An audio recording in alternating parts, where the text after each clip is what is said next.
One. Thank you. Welcome, everybody. We are beginning our Northampton Policing Review Commission meeting for December 8th. And this is being recorded by Northampton Open Media. Noah, do you mind doing roll call? Yes. Thank you. Lois?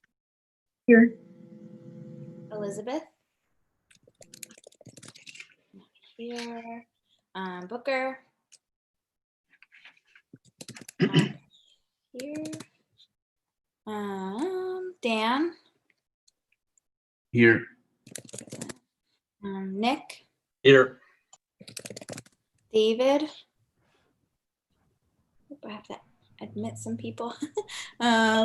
David is not here yet. Alex? Here. Here. Here. Somewhere. Dana? Here. Namdi? Here. Here. Michael? Here. Josie? Here. Oh, here.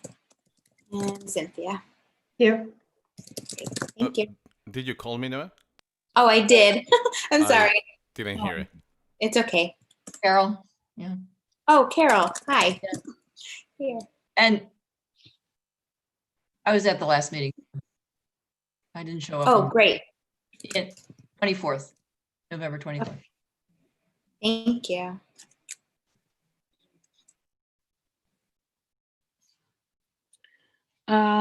So we are going to begin our meeting with public comment for 30 minutes.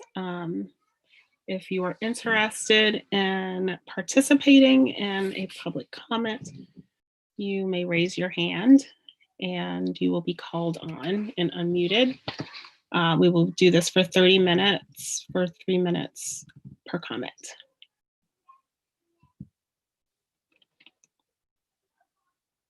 Maybe we don't have any today.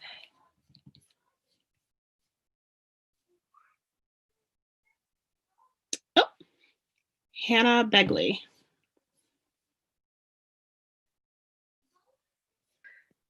Hi. So I guess I just really wanted to share something.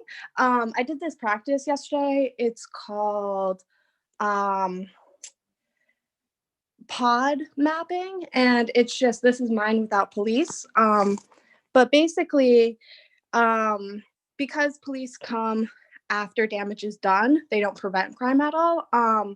It's just basically like, who would you call if there weren't police? And it reminded me of this one time that I was over 18 and I was on my father's property. So when he got violent, I couldn't call the police. And so I ran and I locked myself in the barn and I called my sisters. And I actually told my sisters not to come home because he was in that state.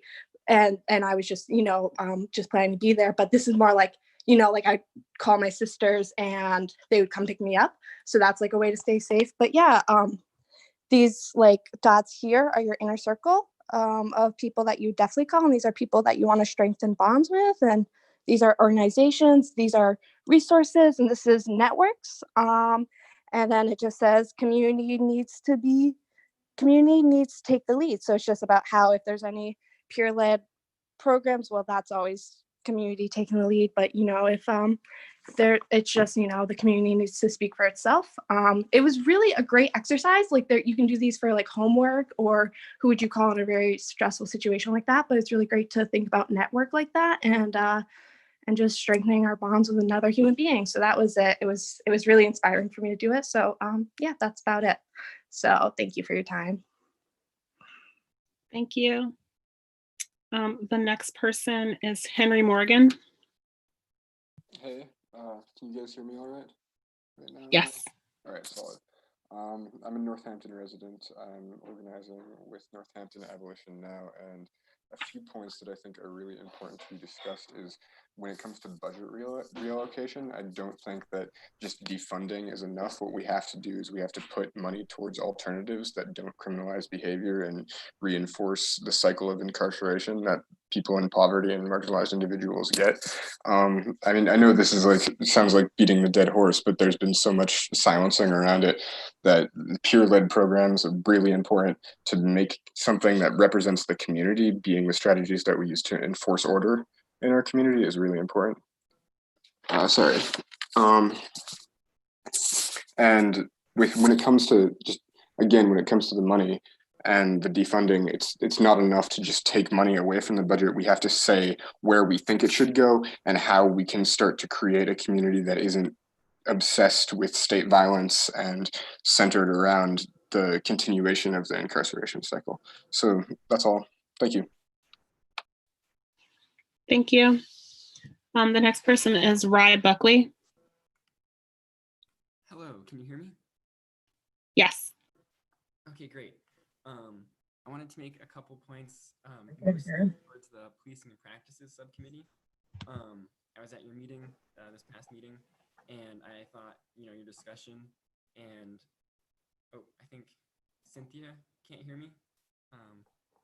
Can everyone else hear me? Are you close to your mic? You're a little bit low. My computer is my mic is very broken. Okay, no worries. Very close. Turn my Do video you mind afterwards maybe sending an email with your statement as well? You can continue because I can hear you, but there's some other folks that can't. Okay, So if you can also email it, that'd be great. Yes, I'll absolutely follow up with the email. Thank you. Speaking to the Policies and Practices Subcommittee, I really enjoyed your meeting last week. I thought you dug into some very interesting stuff, and I'm very excited about the direction you've chosen to take your subcommittee. I think this is going to be very valuable and very positive. I wanted to encourage you to take on the difficult issues of traffic policing, sexual assault, and surveillance. I know you sort of discussed whether or not to do that, and I want to really encourage you to do that. And I also want to encourage you to challenge whether we ever need policing. I heard a couple comments about specific instances where someone being very, very reckless might require police and prisons. And I think that although these situations of someone driving really recklessly or being dangerous do require an emergency response, I would encourage you to also consider the possibility that there might be a better emergency response for these types of situations than police, and to challenge that.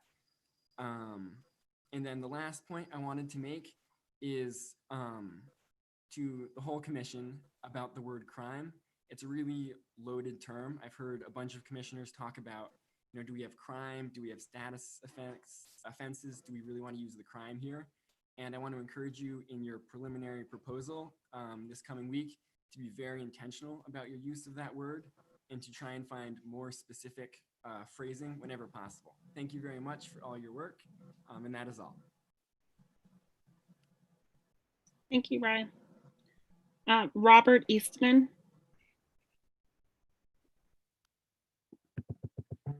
Hey everyone, I'm Robert. I live in Northampton in Ward 3, and I just wanted to summarize some important points that were made last night by Josie in the Budgets and Spending Subcommittee meeting that I agree with. He was talking about a group that we continually fail to address as people who don't call the police for their own safety. I'm just going to kind of summarize what he said. And seeing time and time again, the police are not being able to handle what's happening when there is a call. And he gave an example of when things are stolen, police can locate the stolen goods 9 to 13% of the time.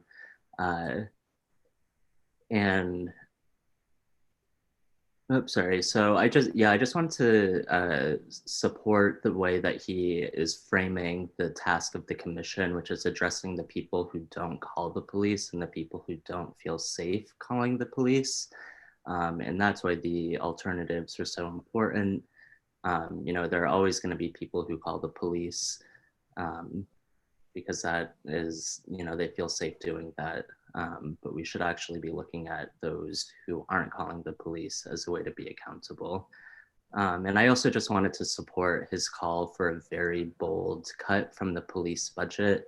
I would love to see an 80% budget cut from the police department over the next couple of years.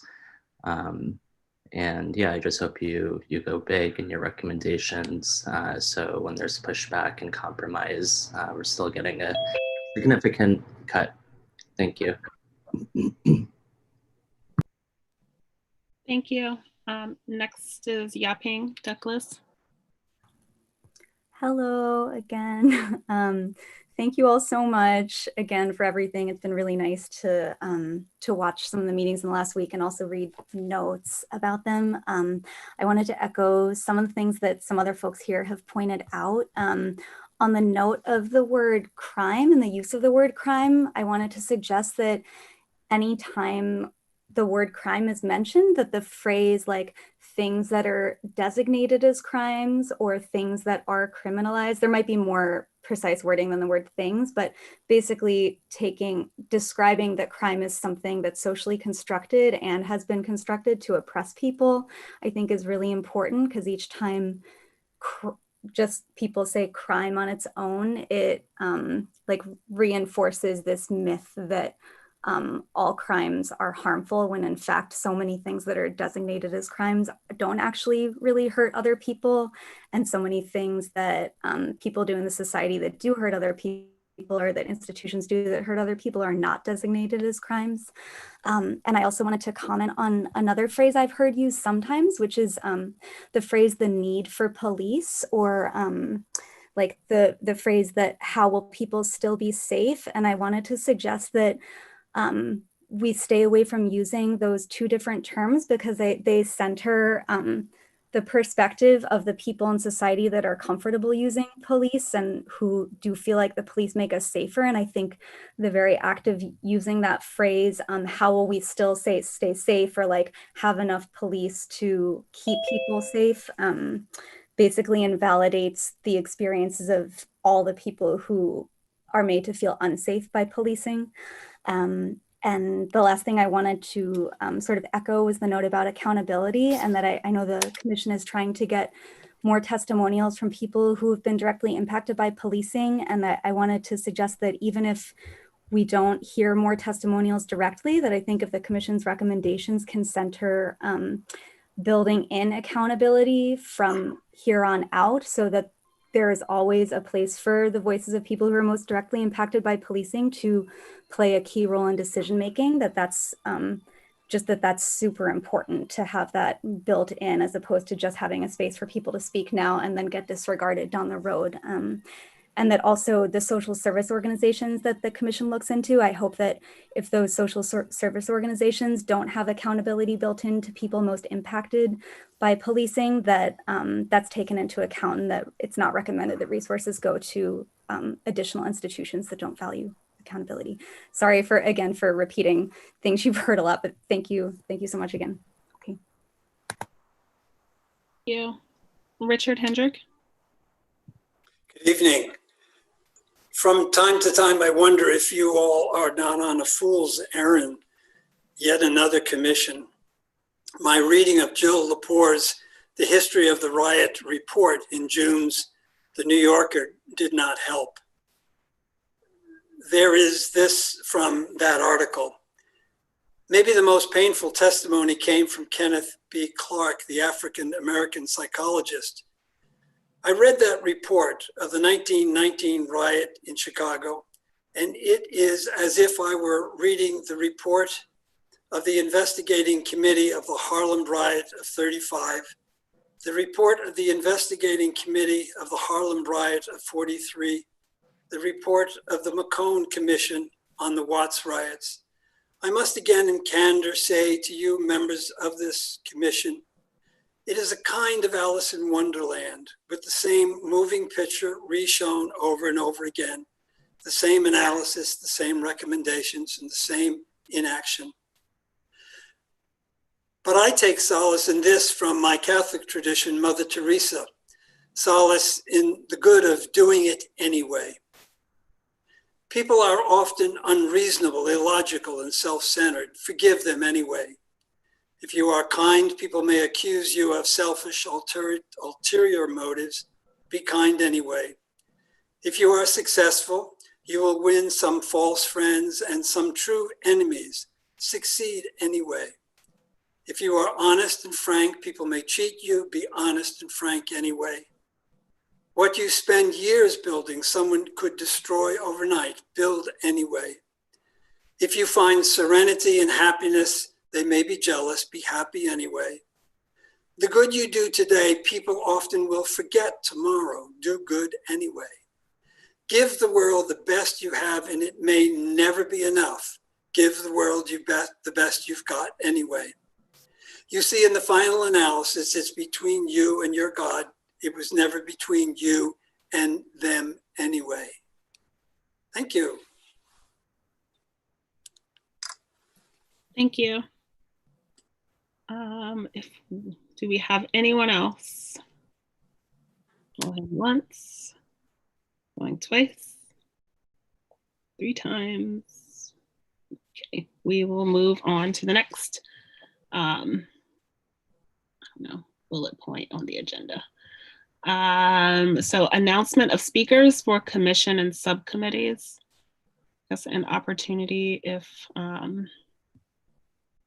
we have folks that are coming to our full commission meeting or subcommittees have any speakers that they are bringing. Javier. So just to let people know, Sean Donovan came to the Alternative Policing Subcommittee. Also, Patricia Schwartz came to talk to us. And I know that some groups have been in touch with other groups to come to the full meeting to talk. I'm sort of uncertain about those groups. Maybe somebody else have more details about it.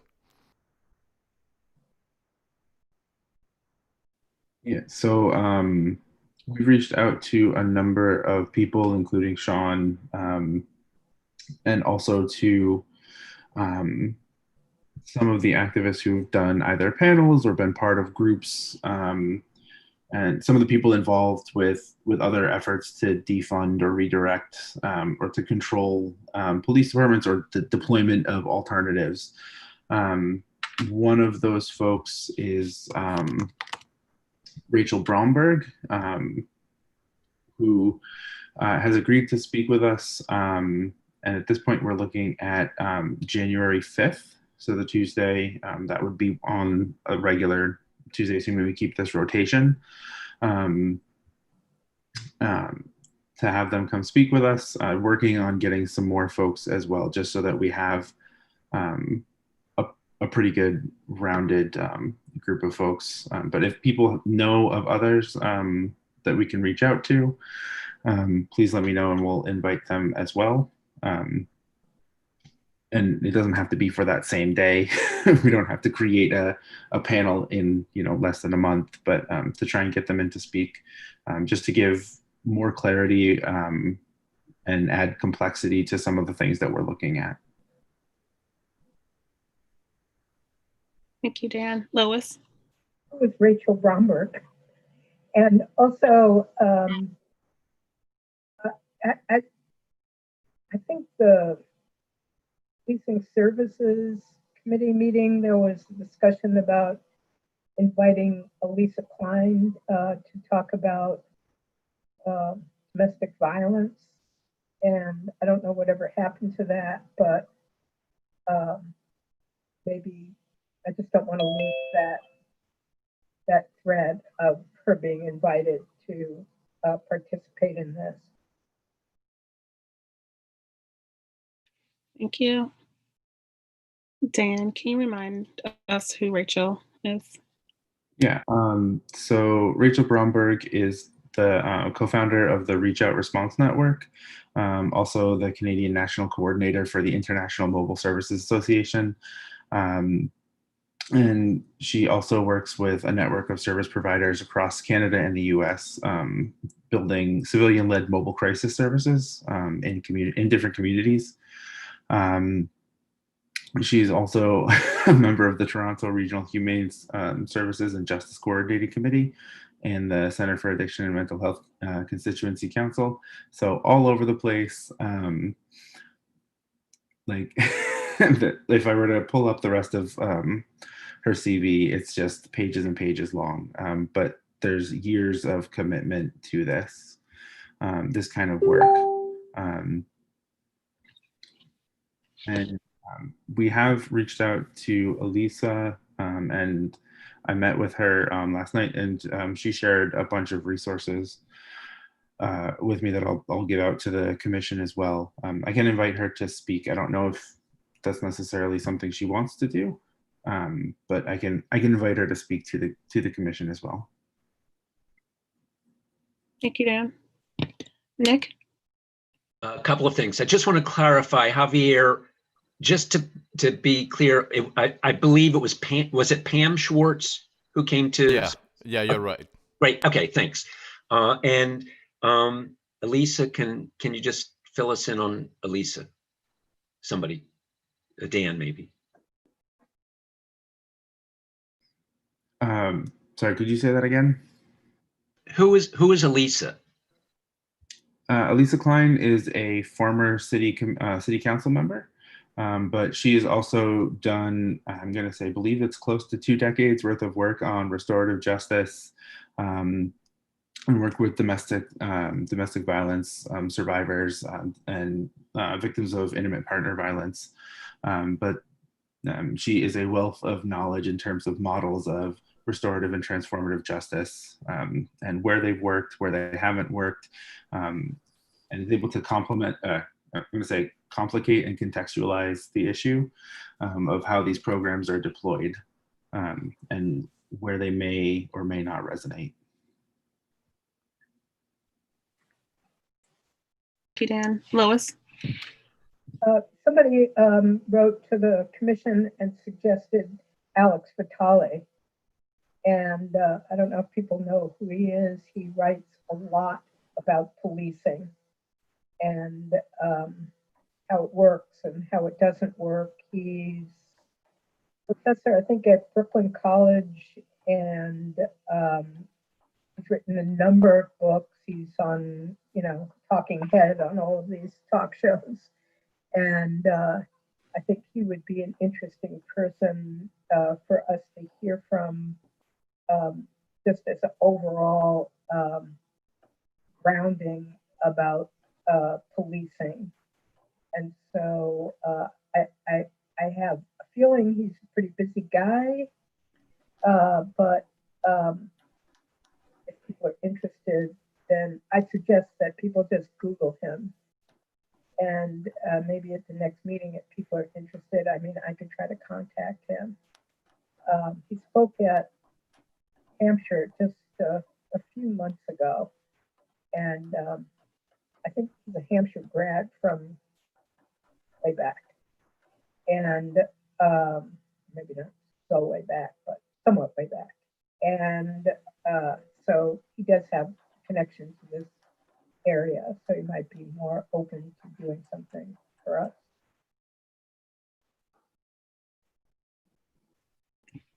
Thank you. Booker? So, by the way, I'm also in touch with Elisa Klein because we want to do a session sort of on what should the response be for domestic violence. I guess I want to ask the larger committee. I'm more than glad to be able to sit into the larger meetings and have speakers there. It's a good thing because we can all hear what they have to say.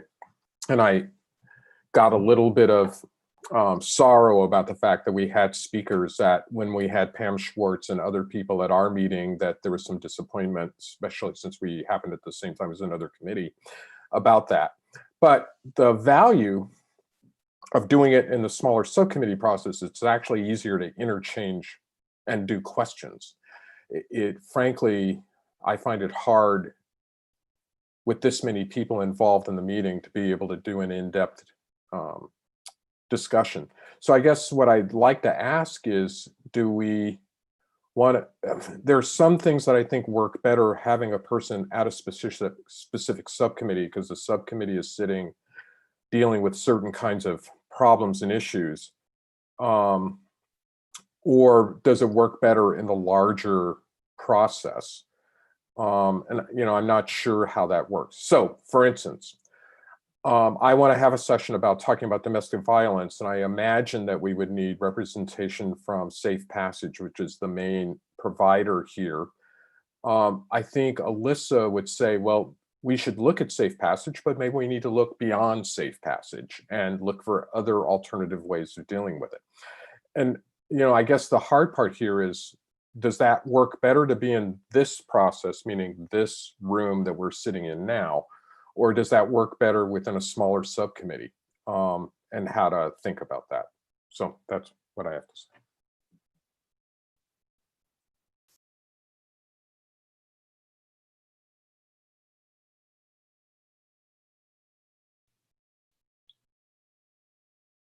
Any thoughts on that?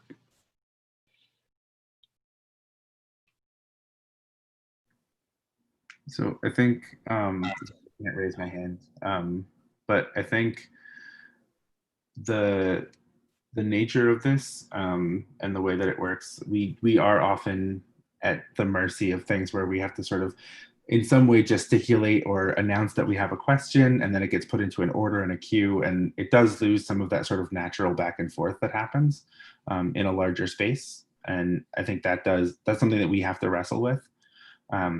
And I think part of that is also the structure. We are sort of limited in some ways. This does make disseminating information a little easier if everybody has a space, even though it becomes a little bit difficult with the sort of questions and that interchange.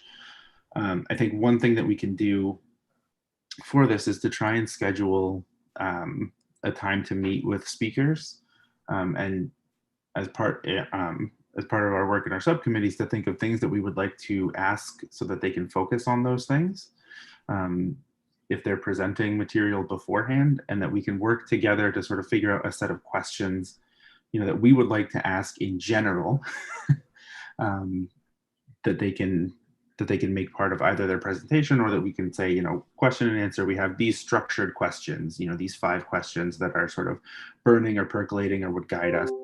And then beyond that, we can ask the question of, we can start to have those exchanges as well afterwards. Again, it's not going to be as easy as it would be if we were all in the same space, maybe. But I think we can still work on that.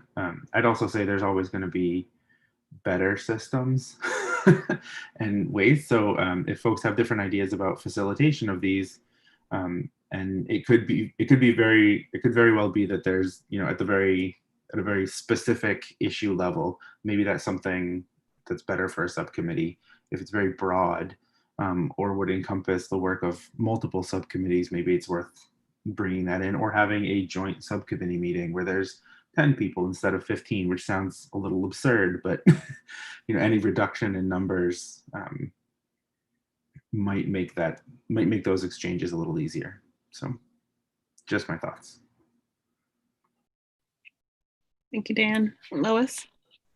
I would just ask, I don't have a comment on all of that, but if once we do decide, or any subcommittee or the commission or however it is, if there could be a list that gets put out to everybody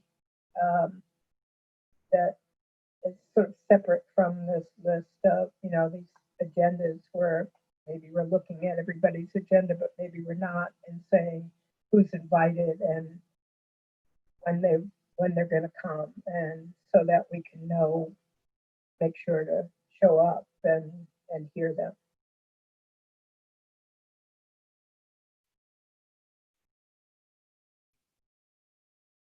Javier? Yeah, 2 things. The first one is that I think that would be really, really useful for us to find either how Lois is saying, how Dan is saying, a way that everybody benefits and of these speakers coming here and getting the same amount of knowledge. Because my perception so far, there have been several instances where it may be that some commissioners are assuming that something was not talked. And I'm thinking, well, our subcommittee talked about that. So there is a hard flow of information. It's really hard to either attend to a subcommittee and you are not participating, or it's really complicated to watch the entire recording. So I think that it's necessary, now that we're going to start having more speakers to come, to find a concrete way to make that available to everybody, so we can start sharing the same common knowledge, and also this a common vocabulary. That's the first one. And the second one is, I was wondering, I was talking with some members of the community. Somebody pointed out to me that the Policing Practices Subcommittee decided that now they are going to start looking to alternatives to policing. Is that something that it's accurate to say? And if it is, I think the Alternative to Policing Subcommittee should know, and we should talk about it. If that's the case, I'm super happy about it, and maybe we can coordinate between the other two groups and maybe make one single group. I don't know. But if that's the case, I feel that we should talk about it. And if not, I'm happy to move forward with whatever we're talking about. I can answer that, Javier. Should I respond directly to that? Okay, did I do that, Dana? Please. Okay, sure. Dana. So, Javier, yes, it's true that in the subcommittee meeting, it's become up many times that as we pursue our primary goal, which is to kind of document the existing policies and practices that the Northampton Police is currently exercising, it has come up routinely that it would be sometimes helpful for us to have some kind of comparison about what's happening in the Northampton Police Department and what might be happening in other settings. So what we've done now is we've sort of, each of us has kind of drilled down on a particular topic that interests us in the Northampton Police Department, and we've sort of assigned ourselves the task of documenting what's happening in the current policies, but also to try to come into the next meeting with some kind of alternative that we could, for just that one narrow thing that each of us is looking at, so that we can have a context to drive the discussion forward. So we don't think of it as anything near as comprehensive as what the other subcommittee is entertaining. And I don't think it would be advantageous to engage in an extra level of bureaucracy to link up our subcommittees. I think this was done in the spirit of realizing that it's valuable in doing intellectual work sometimes to have an appropriate control group, comparison group. And that when you proceed down a road simply using, what you see in front of you, it makes it sometimes hard to see what else is possible. So this was kind of a very limited look at alternatives to just one particular narrow thing that each one of us might be looking at. And it was only one alternative, not a comprehensive alternative. And of course, anybody else in the committee who remembers it differently could certainly chime in, but that's my 2 cents. I really appreciate that you think that what we are doing is like high level, because we are talking about this and trying to figure it out in the same way how anybody else is trying to do it. And maybe, I would find a lot of value if both chairs of both subcommittees share information about alternatives and whatever you find, because you can find something that we haven't thought about it. And I think that would and vice versa, and that would add up to the work that both subcommittees are doing. That sounds very reasonable. So happy to forward whatever we come up with and share. Just, my only hesitation is not wanting to slow down our process with further complications of communication. I wouldn't want to make it so we couldn't proceed without consulting, but certainly sharing the fruits of our labor is what we all should be about. So I'm happy to do that. And I think I'll remind the rest of our committee to do that. Okay, before we get off agenda, I just want to make sure that by having this conversation, it's not, I guess, in violation of what needs to be on the agenda versus conversational free flow. I don't know. Any veteran people's input would be most appreciated. Michael, you're smiling. I'm smiling because I thought Alex was going to answer. I can try. Yeah, when something says announcement of speakers for commission and subcommittees, that doesn't leave a lot of room for discussion. I don't know if there's any other area on here that could be considered that. No, Perhaps I was not. going So through it seems like we should stick to the, what the announcement of those. Right. Thank you. Sorry, y'all. Cynthia? Oh, wait. Sorry, Carol's next, and then Cynthia. But Cynthia, did you have something that was directly related to this? Just going back to our other discussion about when to have speakers, but I can hold off. Yeah, that's what I'm going back to speakers. Okay. Carol and then Cynthia. Yeah, I would just echo what has been said by other people in the last couple of minutes, that I feel like it's important to have some mechanism to choose to attend a subcommittee where there's some speaker from the field coming in. Whether that's done by looking, I know there's a certain efficiency in just having the tasks of each subcommittee be the tasks of that subcommittee. And there is an efficiency, but I personally, in the speakers we've had in recent weeks, feel like I've heard very powerful testimony from program developers and people who worked in alternative areas for so many years that it moves me, intellectually and, internally to, a position about, where we ought to come out on, our recommendations. And, I think that structurally speaking, when you have 3 subcommittees and then the final report is supposed to be some coherent document, that it's really important for each of us to have at least the opportunity to experience in some primary way, or by inputting our questions, as has been mentioned, to the subcommittee that's having the speakers. If there's some conflict of time and we can't obviously attend everything, we can't experience in a primary way every single speaker.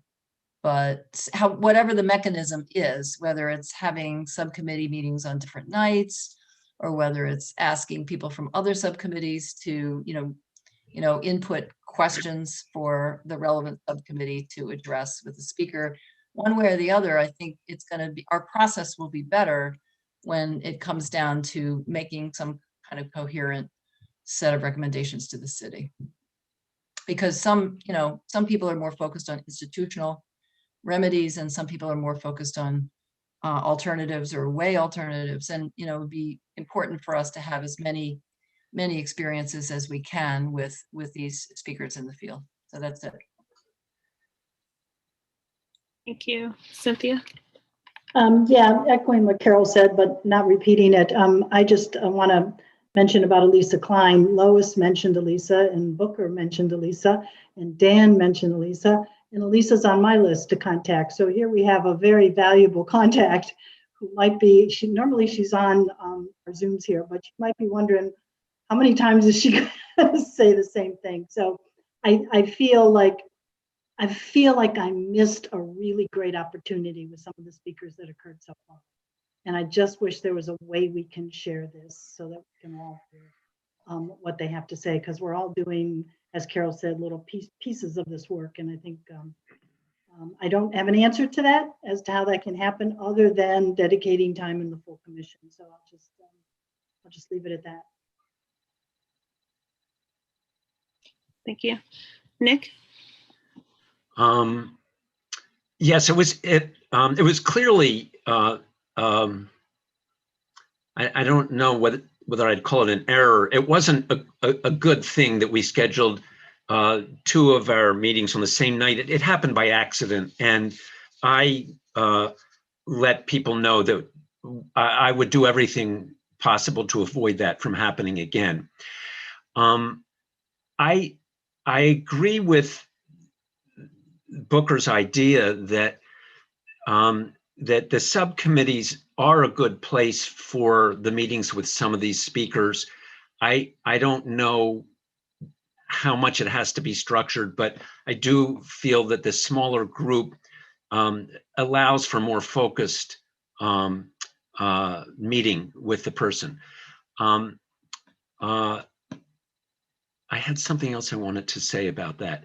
The recordings. How can we access?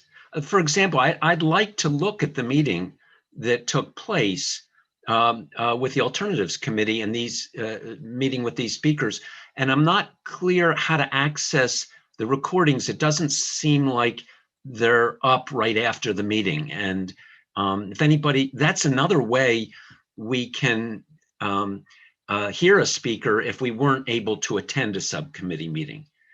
Any help with that? They go up pretty quickly. They're on Northampton Open Media's YouTube page. Please, someone correct me if I'm wrong. I feel confident that it's there. So I would go to their website, or? I'm sure if you Google Northampton Open Media YouTube, Okay. Dan just posted the link in the chat. Excellent, thank you. Thank you, Dan.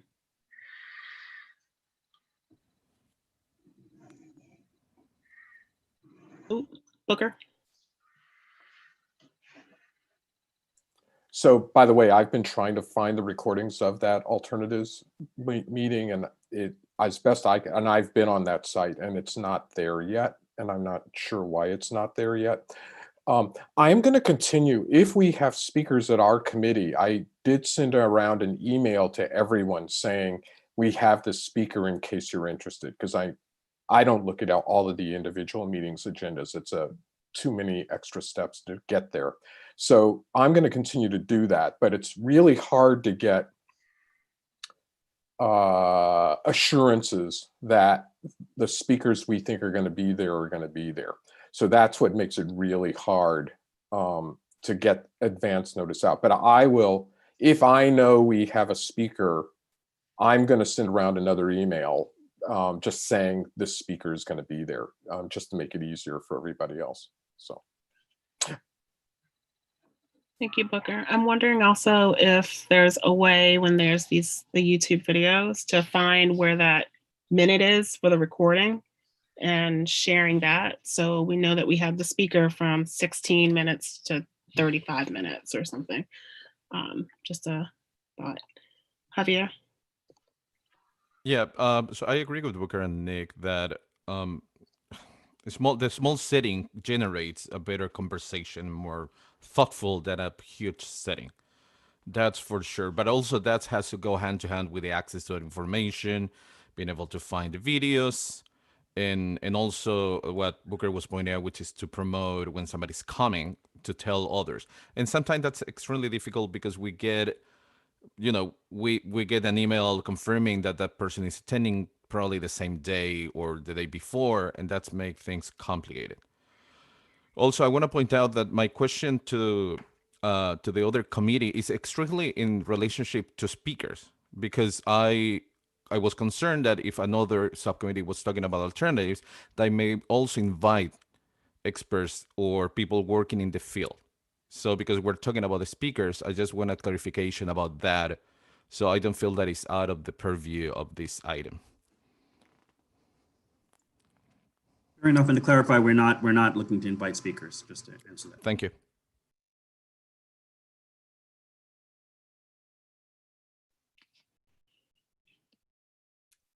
Awesomeness. Are we ready to move on to the next topic, or? So I think the agreed thing is that if folks have speakers for their subcommittees, they will invite people. If we want a speaker for the larger group, we have a list of folks that we are inviting. All right, I'm going to move on. Discussion of improving outreach from the outreach committee. Oh, no, there is no outreach committee. So last week, last week, Javier, Dan, and I met and we're talking about what are some ways that we might get more engagement from folks in the community and who may not have access to Zoom, computers, phones. I feel like this kind of ties also in with the anonymity, which is number 8 on our agenda. And I think we came up with maybe the idea of having an outreach subcommittee. All right. Any thoughts, or Javier? Can I just jump in one? So it wasn't a subcommittee, it was a working group. So it's not like forming a new committee that's going to interview. It's just a group of folks who don't meet quorum, but that would be working and could report back. But just people who could dedicate some of their time, you know, some of the free time, some of the free time that we all have so much of, but that they could dedicate some time to working on some of these issues and being part of this communications sort of outreach, because it is going to require some dedicated thought. What Dan said. Javier?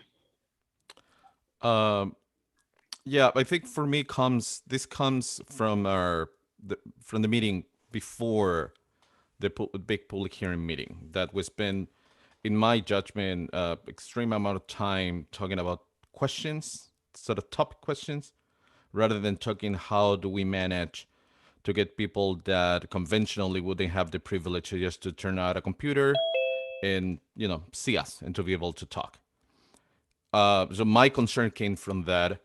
In the meeting that we have with Dana and Dan, the point of it, it's not a committee, it's not a subcommittee. It's a working group that would see strategies to be able to do this outreach and to be able to do it in a way that it's not against any kind of law, existing state law, right? And there were some ideas through there. Anonymity is one of the most difficult things that probably we're going to have to deal with testimonies. Also, how you approach it. You can approach it from the point of view of a specific testimony, which is pretty easy to figure it out who is the one talking, because it's not that we have the volume of incidents like, you know, Springfield, Boston, New York. But certainly we need to be really intentional of this and really specific about this. And again, and I'm going to say it again, be conscious about our privilege.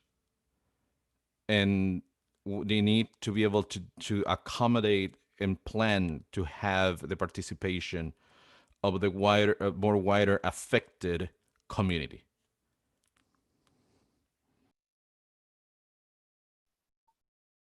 Thank you. Any thoughts about this? Overwhelming interest? Alex? I think it's a great idea.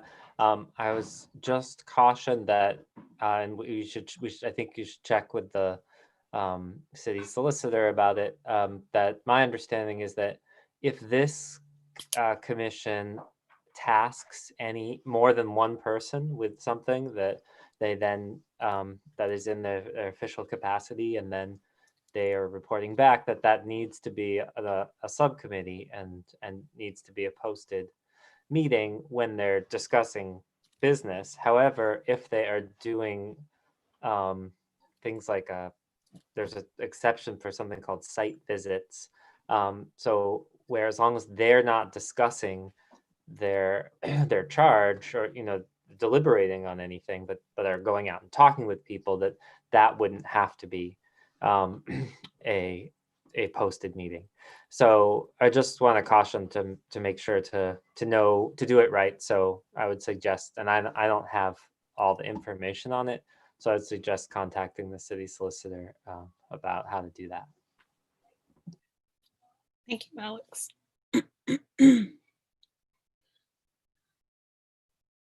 So we need to do that.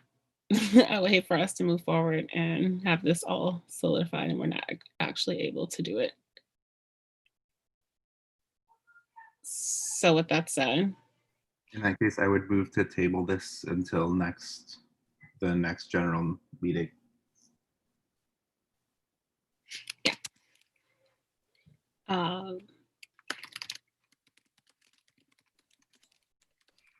Just taking notes. So speaking of tabled discussion, our next item was a tabled discussion from our last full committee meeting on police attendance at commissions and subcommittee meetings. And I feel like this has come up a lot and we haven't decided anything. Booker? So I feel quite strongly I don't know if we need permission to invite representatives of the police department to our meetings. I actually feel quite strongly that we need input from the police department about some of their processes and how they're doing things. So for instance, in talking about alternatives to policing for mental health calls, although we have a lot of information from other departments and other places in the country, I think it's really important to hear how the Northampton police would describe their process. And I don't think we could legitimately say, here's the alternative we want to put in place without having heard what they have to say about that. Now, I feel sort of weird about, quote, do we need permission to do this? I guess what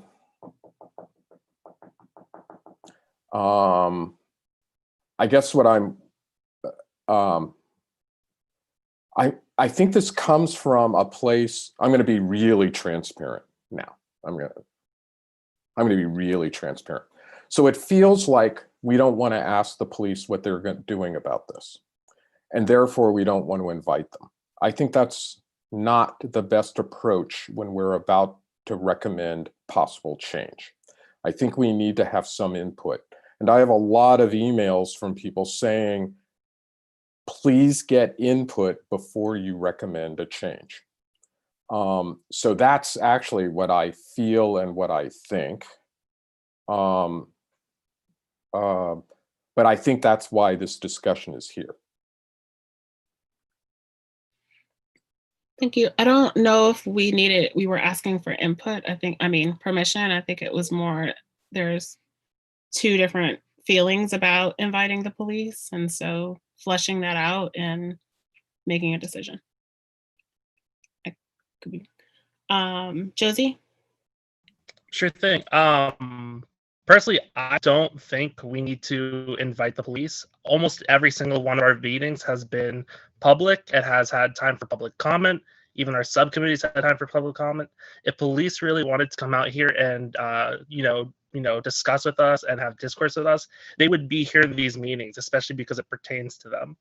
Secondly, we've asked for tons of information, tons of data from the police department themselves, and most of it is accompanied by some snippets on what they do and how they're doing it.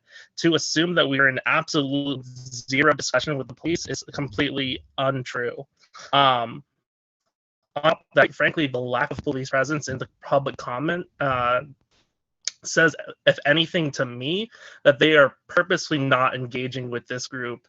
And for me, from my perspective, it feels like a way to undermine what we're doing and delegitimize the conversations we're having here, because then it puts the onus on us as a committee to reach out and olive branch them when, one, they should be here, and two, the comments are public. Like, they can come here and talk. And they're choosing not to do so. And so that sounds more like a decision on their part rather than a decision on our part. And that's my honest feeling about it. Thank you, Josie. Javier? So in the case that we're not talking about the permission on permission, at the end of the day, we can invite whoever we want, and the person who is being invited would have to figure it out if they need permission or not. But besides that, so I agree with Josie's comment, but in my specific case, I would have to say that, from the very beginning, I brought to the table that I want to hear the cops' narrative. And that's literally the phrase that I use. I wanna hear their narrative. So, and the reason why, first of all, is I respect how other members of this commission I respect their own thought process of other commissioners. And there are probably there are other people that they would need for their own thought process and for the analysis to hear that part of it.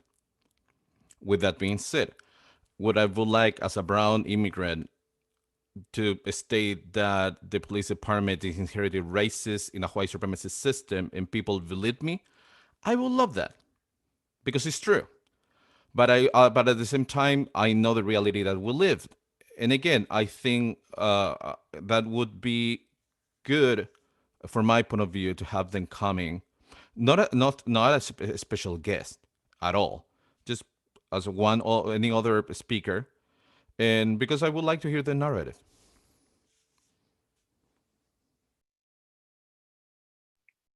Thank you.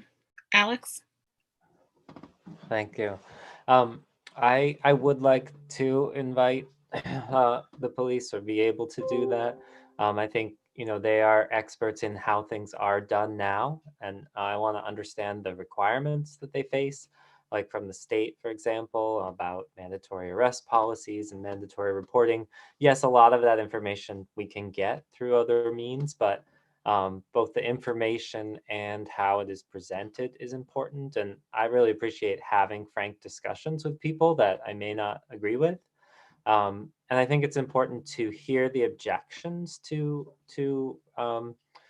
specifically in Northampton, objections to potential alternatives that we're proposing. And I'm coming from an alternatives perspective because I'm on that committee. But to hear those so we can research and understand whether we think those objections are valid or how to frame our arguments about it. So I have reached out to members of the police, and they have indicated that they would be happy to come speak, and kind of waiting for that invitation to go through our committee, rather than just having more one-on-one conversations. So that's my viewpoint. Thank you. Nandi? Yeah, I just basically want to agree with Booker's position. The way you articulated sort of matches essentially mine. I think that this process will not be credible without a active effort to kind of understand the police narrative, to pose questions about our interpretation about whatever data we get from them. So the data will almost never stand on its own and will require some sense of kind of how, we'll have to say how we're interpreting it, and then have a sense of whether there's agreement about how we're interpreting it.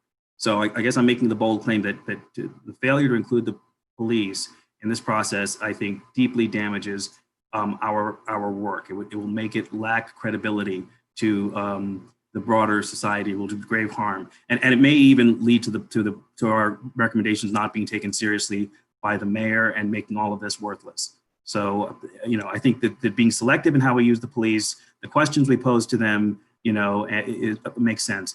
And also, in response to Josie, it's actually factually not correct that the police have not been here in public forum. They were here in the last big public forum in significant numbers and voiced concern. So I think it's important that we, and one of these things is we're trying to sort of get at what is factually correct. And so truth matters in this process, and we want to try to have a process that allows us to get the best version of the truth we can.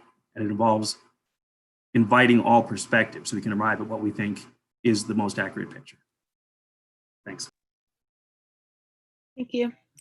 Dan? Yeah, so when it comes to inviting police officers, especially, I mean, anyone is welcome to make a public comment, right? Like they can come in, they have their 3 minutes, they could go. I don't think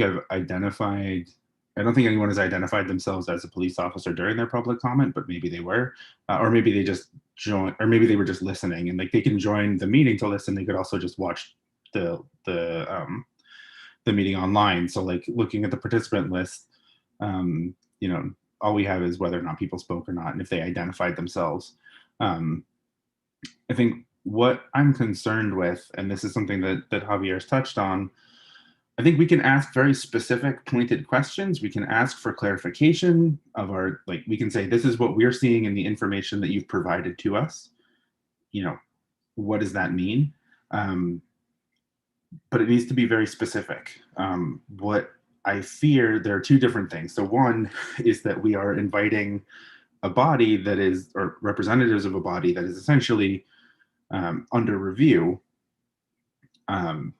into a process. And that's, you know, we should understand what the police are doing. That is something, but we also, I mean, for me anyway, the important part is what we want to see. You know, sort of looking at this backwards design, you know, throw out everything that is now, look at what you want, and then design backwards. And sort of looking at what we want, which doesn't necessarily have to involve the police, or it could involve a gigantic police department as a giant military state, right? Whatever it is that we want the end result to be, we look backwards and define that in the process. So focusing too much on what the police are doing now and what their understanding of their role is, I don't know how much that moves forward this conversation when, you know, we're talking about all these different alternatives. I don't think it's necessarily, the other part about this is that there is a power dynamic that we have to pay attention to, that these are officers or representatives of a department that holds a lot of power over a lot of different people, particularly these people that we're talking about bringing in, that we want to focus and hear because they're marginalized. And there's a very real tension that I think we need to sit with to figure out what that actually means, especially for the outreach that we're supposed to have. I'm also a little concerned that the idea that if we don't invite representatives as official representatives of the department, that we are somehow not legitimate, or that the work that we present is somehow less legitimate, is a little bit concerning to me.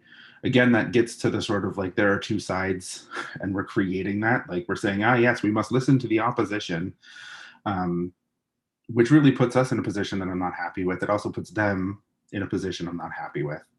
And I think it's going to be really important to sort of, if we're going to invite them, and I'm saying, I would certainly say I'm hesitant. I think the biggest thing is, if that happens, that we need to be really intentional with what we're asking and understanding what we want from that interaction, like what information we need. If it's just understanding a narrative, does that require, you know, an interaction, or can we just ask for a document? The email from Chief Casper with the first information that we got had tons of unsolicited things in it, and little notes and little side bits, which is fine, but that tells you what their narrative is, because it tells you how at least Chief Casper is looking at this information and understanding our requests in relation to what they do. So I think really thinking intentionally, does the information that we're looking for need a back and forth, or is it just question and answer? If it's question and answer rather than a discussion, does it need to be part of the meeting, or can it just be a request from the department? Does this need to be some sort of synchronous meeting? And really thinking about that very carefully. That's all I have. Thank you, Dan. Carol? Yeah, I'll try to be short because others have spoken a lot of the things that are on my mind, especially Nnamdi and Dan. You know, we're talking about preparing to generate some powerful recommendations to the city for policy change. And, you know, one of the things that has been so fascinating and wonderful to me is that there's been a real sort of community organizing spirit that has created the need for this commission, and it carries us forward with all the input from people who attend our meetings and send us notes and thoughts and information. But, you know, bottom line is, as others have said, you know, there is a power dimension here. I would hate that we would go through this, you know, thoroughgoing process of reflecting on what we need to do with money that's removed from the police department and allocated elsewhere, and just have it not ever operationalized because we never invited the relevant force to interview in, like a hearing type of thing. I agree that we have to have specific questions about police processes and how members of the force think about the processes and relate to the processes and identify with the processes. That will be very revealing to us about how we really feel about the need for alternatives. And, I just guess I would remind us all that institutional change really doesn't happen without examining, in a sustainable way. Institutional change doesn't happen just with community organizing. It has to be examining all potential ways forward. And, I really believe that, if I were 20, 30 or 40 years younger, I would say, keep them police out of here. But I don't think at my advanced age that I feel that we will toxify our process in any way by having police presence, especially if we invite them and have specific questions, as others have said. So I'm really interested in having this commission deliver some major, powerful, bold recommendations to the city and have some, if not all of them, adopted. And I really think that it really would boomerang on us if we only read police reports, which are really not that revealing about what a dispatch is and what a service is that gets provided. It really doesn't tell us a lot. We need, as Javier has been saying right along, we need the narrative that's going to be useful. Thank you. Elizabeth? Can you hear me okay? Yes. Thank you for that. I think coming back to what Namdi and Dan have also said is, in all of this information that we're gathering and all this time we're taking in kind of pulling things apart around recommendations on how to move forward within this, we're looking at an institution. We're also looking at an institution within a system. We also, I think, are making a big mistake by not recognizing our own place, this commission's place within the system and within the institution. And when I think the big kind of thing that we're missing is that this commission really doesn't have any power. And what we can offer is a recommendation. We're offering recommendations that will, that the city council, the mayor may or may not accept. They're going to have a tremendous amount of pressure from the police department, from the unions, to go to completely disregard whatever it is we come forward with. So all of those forces that have kept the system and the oppressive system in place all these years and continue to make it grow, those things have not gone away because there's this commission. And so I think not only to think that somehow bringing police, or the police perspective or the police narrative, as if the narrative is not, we're not swimming in that narrative every single day, through all of the dominant narratives out there. I think I have a really great idea of what the narrative is. I think all of us do. So I don't think that's missing at all. And more so, this commission is this tiny little push that we can offer to not at all, like it's not to not displace that narrative, but to make it hard and thorny for that narrative to continue as it's always been. And I think that bringing police here and spending all of our valuable time, in listening to a narrative that we are all swimming in and day out, and not only swimming in, but that has power over all of us. And the power not just to, it's structural power to where it sits within the city and we citizen residents, but power also to take our lives, take our freedom, and really, take our citizenship, and who we are as citizens in this country. So, that's a tremendous amount of power. And this commission sits as a thorn, tiny little thorn that we can do to disrupt some of that narrative. So I think that as we're trying to think about balance, we'd be remiss to not think about our commission in the structure and in the system from which it sits. It is tiny. So are we going to give up this tiny kind of thorn that we can be, to take up the time to invite additional narrative within this particular structure, within this particular commission? And I think that's the question. I feel like I don't think that's worth the time.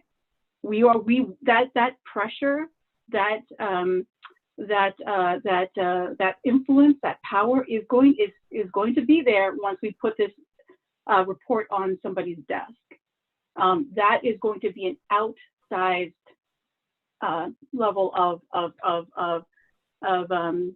influence.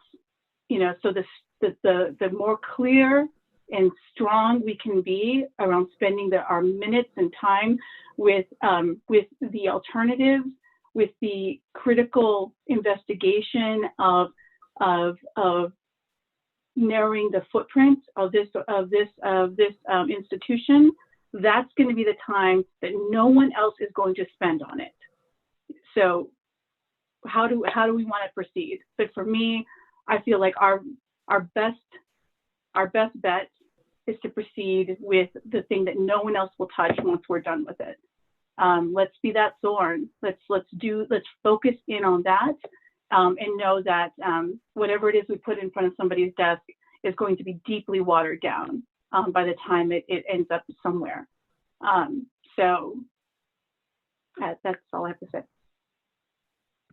Thank you. Josie? Yeah, I definitely want to agree and echo what Elizabeth has just put forward. It also feels like to me that asking the police to come and giving some of our precious meeting time to platform them when, as Elizabeth has put it, we are already swimming in their narrative, to me seems like nothing more than just an appeal to authority.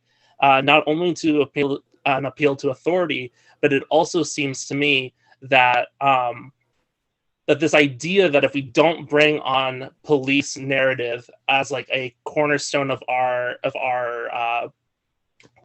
proposals, that it somehow delegitimizes all the hard work that we've done.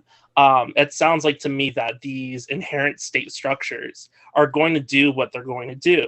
And that's more reason for us to push for broader, more radical changes, because like Elizabeth said, it's just going to be watered down. This commission holds no real power but to push the city of Northampton, towards something better.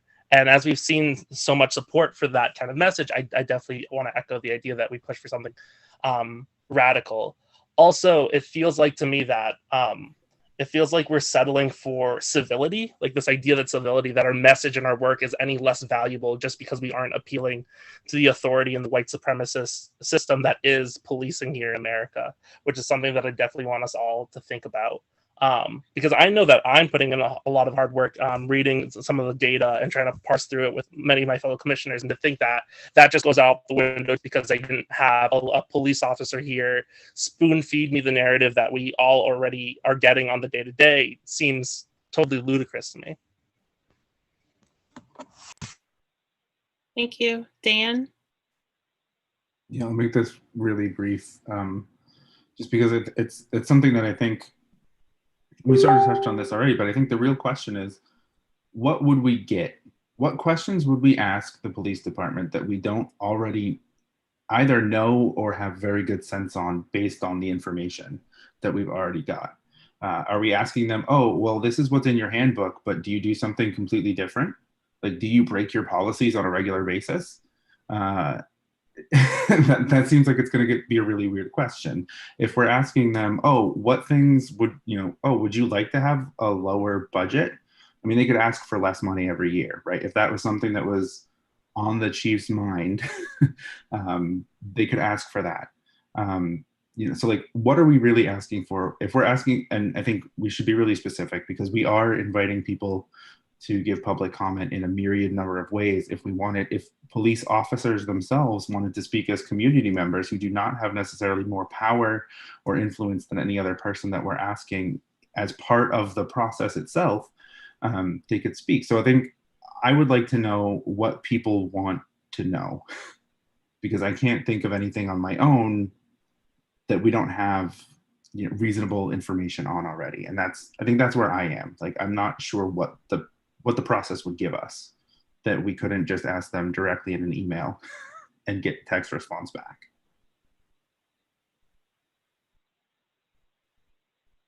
Thanks you. Nick? I think that the legitimacy of our recommendations does require some approaching the police in some way, and I'm not sure exactly what that should be, whether it's structured questions. But one example might be what Booker referenced, would be to find out what their narrative is around mental health. We don't know. I don't think you can tell what the narrative is just by reading the answers to our questions and by looking at their policies. And I think that I think that we need to come up with a way to bring them in to legitimize any recommendations from this group. That's it. Thank you. David, who's? I don't know why I said your last name, but I did. Yeah, I'll be brief, because I think at this point everybody's kind of hit on the relevant things. I agree with Booker and Namdi and Dan. To me, it's a question of credibility. I think we have to make some effort to get responses to certain questions. I do agree with Dan, however, that I think we need to have a list of questions that we want. I mean, we're not inviting them to debate, and I think it's important we understand that we're inviting them because we need information, we need answers to questions so that we can move our work forward. They know perfectly well what we're up to. Several people have talked about, have used the phrase, we're inviting the police. I mean, I don't know about anybody else, but the only person I want to hear from is the chief. I don't envision inviting a stream of police officers to hear what their day-to-day life is on the street. I don't see any point in that. I think, as others have said, we basically have an understanding of that. But there are questions, and Nick touched on one of them. I mean, I would like to know exactly what happens when you get a call that seems to be a mental health call. I've said this before. I think that may be an area where the police might be perfectly happy to get rid of at least part of that. And we may not agree with them as to how far they get rid of it. We've seen, in looking over the logs, property checks. What is that? Why? Who makes those calls? What's the priority to responding to them? What are you responding to? Who do you report to? I don't know the answers to any of those questions. So, to just sum up, I think we do need to invite the chief, and I think we need to have specific questions for her. Thank you. Lois?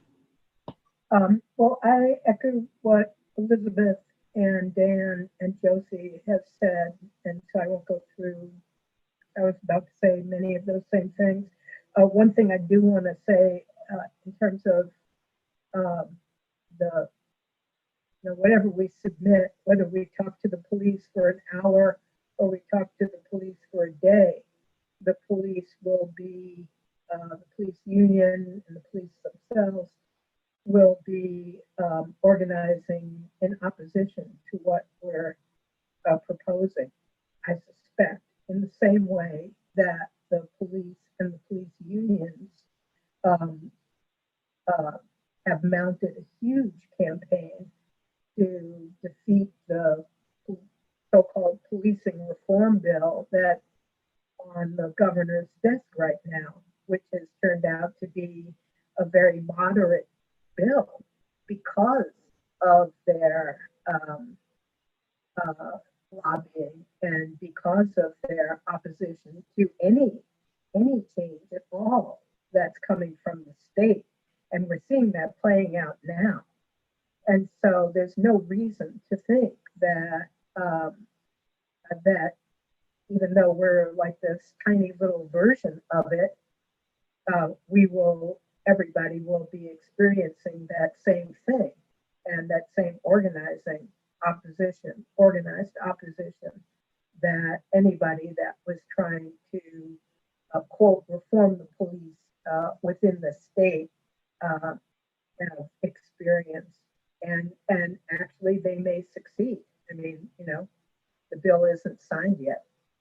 And so, or things can be taken out because of that. And so I think that we're going to experience that here.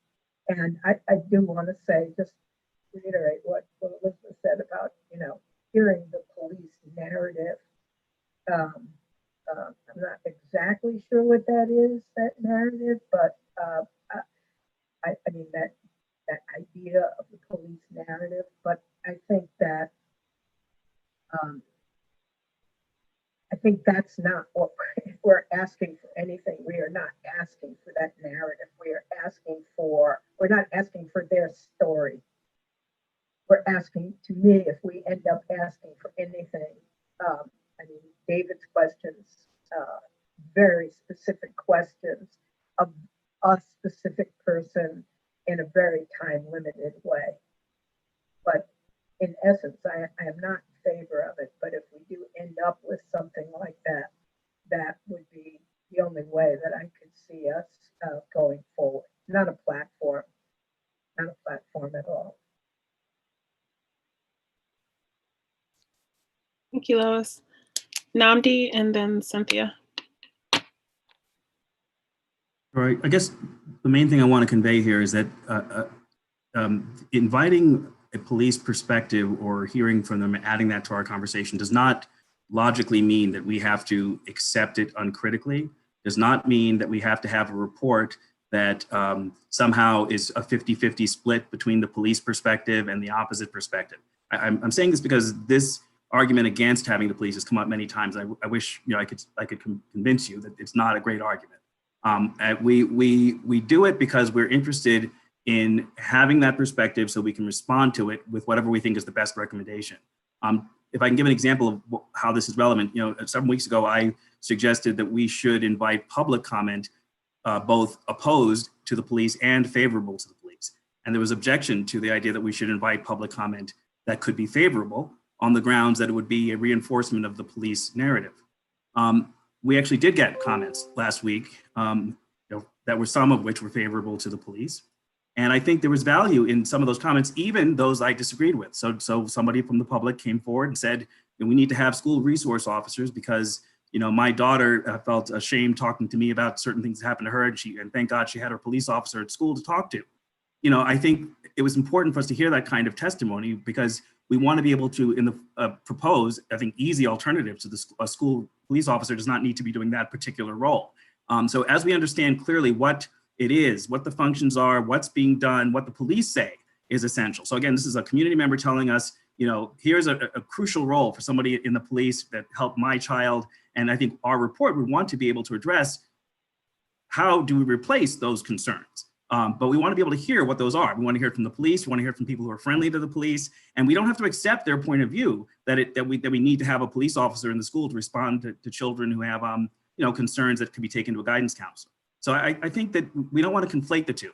Hearing the perspective doesn't mean accepting the perspective. It means we've got a clear picture of what people believe policing is good for. And that when I say people, I mean people who actually live in Northampton. I guess that's the second point, is that it is fundamentally illogical to presume that we can apply what we know about policing, in general, to Northampton policing. So we definitely want to get a clear picture from the police department, from the citizens of Northampton, that tells us about what they believe policing does for them, so that any report that we give to the mayor's office really answers those needs with credible alternatives and meets the needs of all the people who are sort of that we're responsible to address. So I guess that's basically my point. Again, circling back to the beginning, we don't need to presume that taking a police perspective means that we are accepting the police perspective. Just hearing about it and thinking about how to respond to it. That's it. Thank you, Cynthia, and then Dan. Yeah, I really like the analogy that Elizabeth posed about being a thorn. And I can pretty much guarantee that cops, police departments are talking to one another, their associations, their unions, quite a bit about what's happening in this country. And they know, they know that we're thorns, and they know there's pressure. And to respond to Dan's question, the one comment I would like to ask the chief, nobody else, just the chief, is, do you think you need to change? And if so, how? And that's the narrative right there for me. And also, I could ask a second question. What would you like to tell this commission? And that's it. That's what I would like to know from the chief. Do you think there's an opportunity here for the police department to rethink itself? Now, no matter what we do, we're still going to be that thorn, and we're still going to come up with alternatives and recommendations. But I would like to hear what they think, and that's going to pin down that narrative for me. Thank you. Dan? So I just want to circle back for a second, because the whole, we were talking about, asking, posing questions to the general public, about the police, before the public hearing. It wasn't that we can't have a statement that the police are liked, right? That's not the issue. The issue is asking the question in a meaningful way. If you're just asking, do you like the police or not? Or what do you like about the police? Like, without any meaningful discussion about without a meaningful way to take apart what they're actually saying. Are they saying they like the police because the police are first responders? Are they saying they like the police because they have family members who are police officers and they're worried about their family member and their job and their future? Are they saying they like the police? Like, without asking and knowing and being really careful and intentional about the way that we ask questions, and really good questions. And I think a lot of us here have experiences with doing research, and especially human subjects research. You spend weeks thinking about what question you're going to ask that gets you the data that you need to answer the question that you're really posing. And to just throw it out there, and I don't mean to be disrespectful, but to just throw it out there is just, oh, we should ask the police, we should ask people if they like the police or not, and that should be a big question. That doesn't seem like it's going to get us the answer that we need, or any real information to move us forward. So I'm not saying we can't ask for who likes the police or not and what services they like or not, but I think we really need to be intentional and either ask specifically about police in a way that's meaningful and generates the information that we need, or to broadly ask about community safety and crisis response in a meaningful way. And I'm not sure I know how to do that now. And I've been thinking about this for weeks. So like, it's not like we're going to have people that have had good experiences with the Northampton Police Department. I mean, that's A, random chance, and B, part of how the system is designed. I always give the experience that one of my friends, her father was stopped right outside of where I live, where I had also been stopped, and for the same issue, which was a few days out of an inspection sticker. I got threatened, told that my car should be towed, everything else. This older white man said, "Oh, can I just walk to the Dunkin' Donuts while you write out my ticket?" And he was allowed to. So different people are going to have different experiences. It's built into the system. And again, I think we need to be present and all on the same page of how we're going to disentangle that when we're soliciting comments. And if we're soliciting narrative information, how we disentangle all of those things. I'm not saying we don't ask for it, but again, I'm focusing on what questions we ask to be able to know or get information that we need to know to answer the broader questions of where do we go. That's where I am. And like that's my concern with all of this. Thank you. Elizabeth? Thank you for that. I think definitely, trying to understand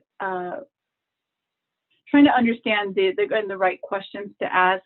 Another place where I feel like if we're going to have a perspective on not necessarily pro-police or pro-Northampton police, but something I'd really like to start to uncover, I think, is also when I'm hearing those responses around good, pro-police or wanting to have a robust Northampton Police Department. I think we haven't invited yet or asked anyone to come forward to talk about, the real, economic impact of a police force and those individuals in those jobs. I think that, and then we did see some of that in the testimony, both written and verbal, that people were talking about, having family members, relatives. We were talking about these are, police jobs are good, really good paying middle class jobs, and one where that's a few and far between, not just nationally, but especially in the state and in this community. So I think, part of what I've been struggling with too is not knowing on the one hand where we'd like to be very bold and progressive around some of the recommendations, but also understanding that it's not just the police department that's part of a white supremacist structure, but that there's real families that have also been given this choice around, how do you make a good living and a good, for your family. These are the middle class jobs that are available, and one of them includes policing your own community. So these are trade-offs that people have been presented with, but I think it's worth talking about what are some of those pressures that the communities that we care deeply about are also interested in. I don't want to say pro-police, but they're interested in how this particular system or institution continues or thrives based on the benefits that they're getting. Again, this is built in, right? This is built into why it continues to perpetuate. But I think we'd be remiss to not also start to detangle some of those or address or bring in an expert to talk about, what some of the things that we need to be mindful of in terms of those collateral effects, because we may not care whether or not we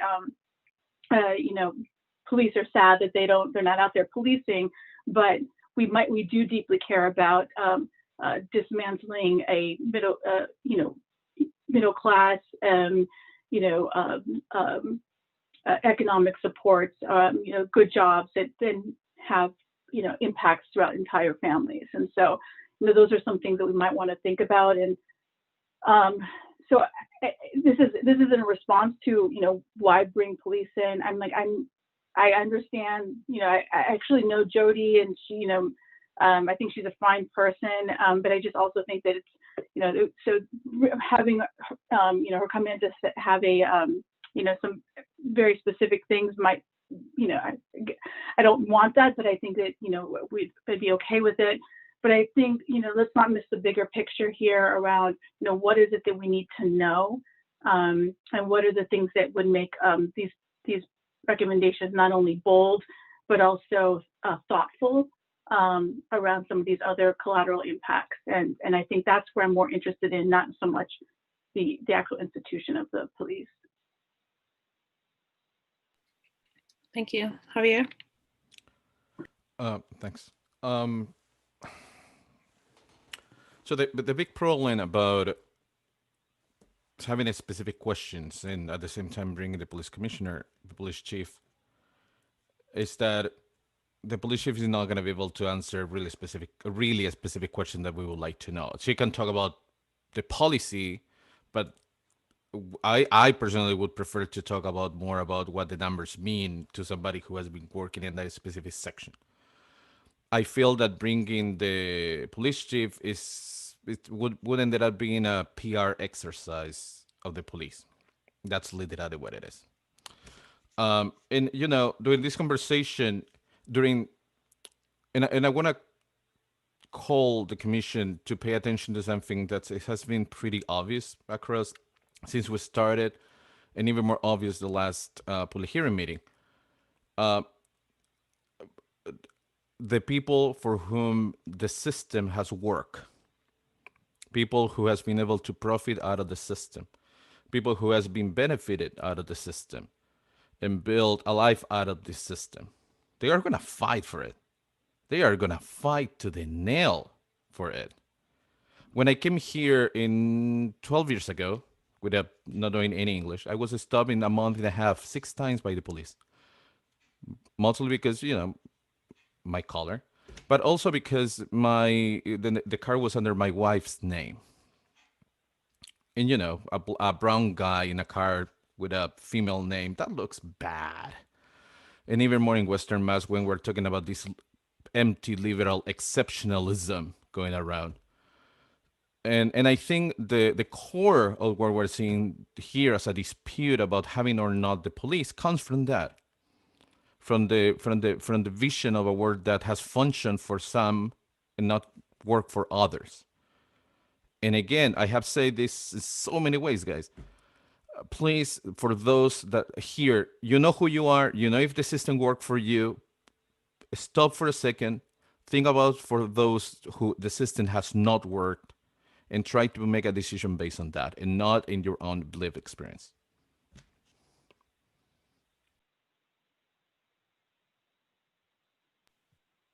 Thank you. Does anyone else have anything to say? Or can we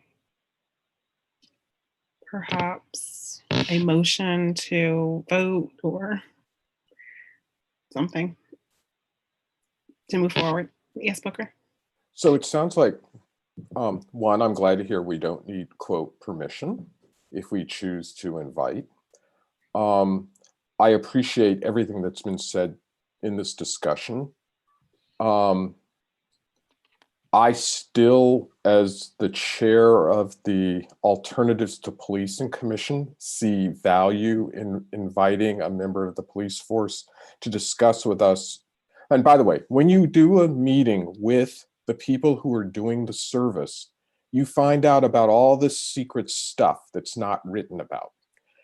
And quote, the most meaningful thing to me that happened when we had our guest speakers from one of the peer suicide support teams was when I said, by the way, if we had if 911 called you to come see somebody, what would you do? And they said, we don't want to be there.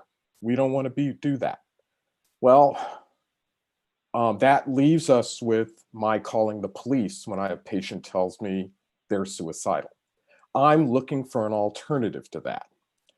And I would like to be able to, and actually what I'm finding out is the big thing is having 911 be able to triage a call to a different place than where we want it to be.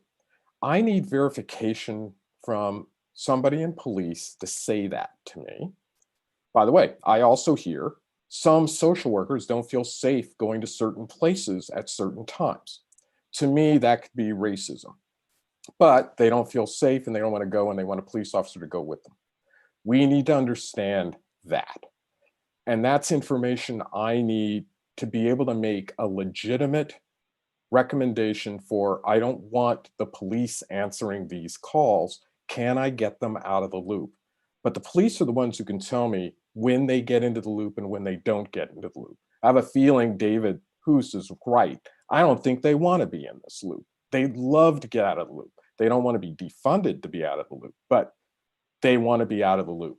So I feel like I need that kind of specific information to help make a rather specific recommendation for an alternative.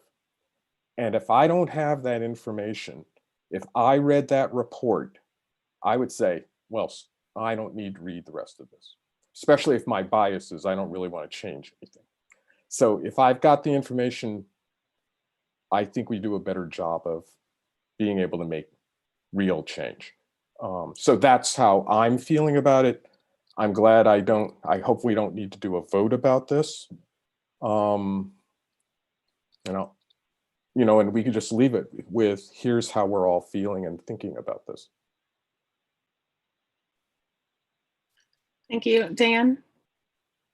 Yeah, I mean, I think you brought up a really interesting point, and this gets to sort of what Namdi had brought up before as well, and it's something that I'm still really wrestling with, which is, you just said that we want to ask them if they're okay with not responding to mental health calls because we want validation from the police that our recommendation is good.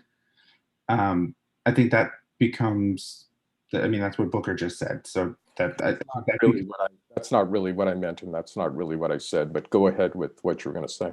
I mean, I'm pretty sure you just said that you wanted validation from the police. You said you wanted to hear from them that they also didn't want to go on mental health calls, right? Which is validating our idea. At this point, I think it's pretty clear we're saying we want them out of that, right? Is that a correct assessment? I think I'm curious about that. That's actually a question that I don't care about their answer to. What I actually care about is, how do they get pulled into the call? Why are they there to begin with? That's actually what I want to know. Okay. So in that case, so how do they get pulled in? Is that something that a police officer is going to be able to just drop information to say, oh yeah, this is how we get added? I mean, this is like systemically, like, so this is the thing. This is getting back to, what question are we asking, and what do we need to answer that question? That's my concern. So like, if the question is, how do police, if our in the back of our mind, the question is, how do police get involved in these calls? Is an individual officer talking about an individual circumstance going to work? Is an individual officer going to be able to talk about larger systemic causes, like, well, no one responded before, or we responded once and it became we became the default because, you know, we're victims of our own success, or because different aspects of the city were defunded, or because that infrastructure never got funded to begin with. Like what answers the question of, why do the police respond to wellness checks? So, like, that's where I'm coming from. May I say something back? So Nick Fleischer actually has been involved with, there already is a theoretical co-response to mental health calls in Northampton. Nick can say more about this than I can. By the way, there's theoretically a partnered response with Safe Horizons for domestic violence calls. Sometimes police are along, sometimes they're not. Sometimes mental health people are along, sometimes they're not. How does that decision occur? What happens? And you can go through all of the police reports and you can't figure that out. That's a question. This is getting into the detail, and this is not about, my bias is, I don't think the police should be involved. But there are times that they are deemed to need to be involved. How does that happen? And where does that come from? I mean, maybe Nick, I think it's useful to talk about, this is a rather specific set of questions. That's why I don't want to invite the police to come talk in a big public meeting. This is really specific. And to me, by the way, it's going to be a similar discussion about domestic violence calls. And what the readings I'm getting from Elisa Klein are, Safe Horizons is more comfortable with a co-police model. There are other agencies that are more comfortable with a non-police model, but we have to understand why, how did the police get there to begin with? But I'll stop there.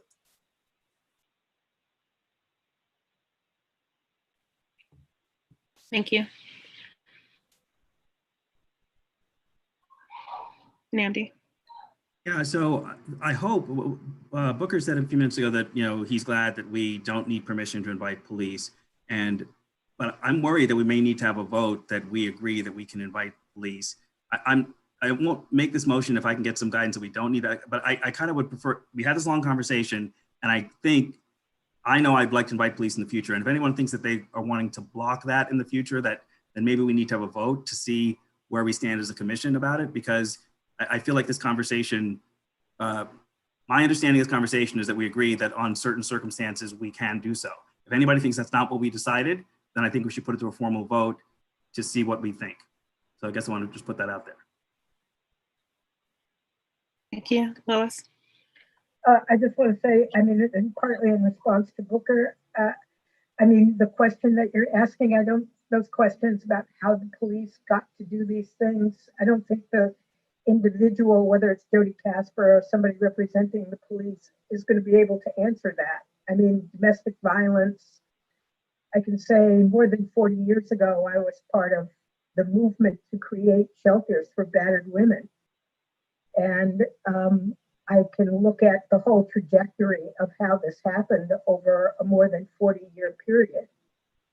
And, you know, we can talk about that, but I doubt that Jody Casper can talk about that trajectory, how that happened, you know, what the various interventions were, what the money was, what the on and on and on that led us to this point where someplace like Safe Passage works hand in hand with the police. And so, you know, I don't think the questions that you're posing are the questions that that Jody Casper or anybody from the Northampton Police Department is going to answer. Their historic, their money, their politics, their ideology, their all of these different things, defunding, big defunding, and then big funding. And so, I mean, it's a very complex set of answers that I don't think can happen in a question and answer with the Northampton Police. Thank you. Alex? Thanks everyone for all the different perspectives here. I would like us to have the freedom in our individual subcommittees to make the decision about whether we want to invite police or not. And so that's my request. And I don't think since we haven't made a vote that we can't, I think that we can at present. So I hope that we can, that's my request to not take a vote to do any sort of restriction, but let the subcommittees make that decision. Thank you. Nick, did you put your hand down?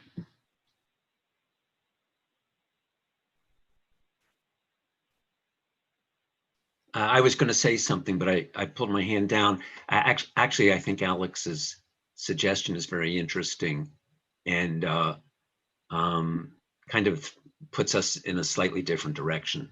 But I just have to say that I think that while there's concerns and serious concerns about the narrative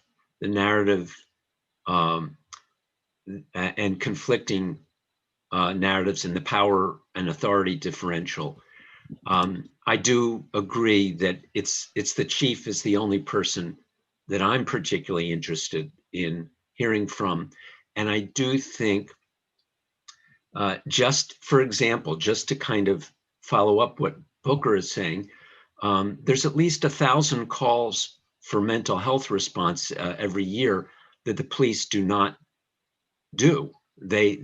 We have a crisis response in Northampton that already diverts or picks up what goes to the police in other communities, and maybe not 100%, but I'm just saying these are things that I think it would help us to understand, to kind of figure out what we want to recommend for alternatives, so that we know what it's an alternative to. What is it we're trying to change? Yes, there's the police component, but there's other components as well. And I feel like it would be productive. That's, but I like the idea of the subcommittees. I'll stop there. Thank you all for this discussion. I think that we are able to move on. Unless there are any last comments or thoughts.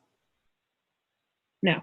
So it sounds like if subcommittees want to invite the chief or another representative from the police department, they're welcome to do that. And they will decide that. Awesome. I'm moving on. The next topic is a report back from the public hearing. I'm not 100% sure. Javier? No, I just wanted to point out, it looks like somebody posted a link in relationship to the police interaction with mental health from the Daily Hampshire Gazette. Just pointed out if any in the commission see it. Thank you.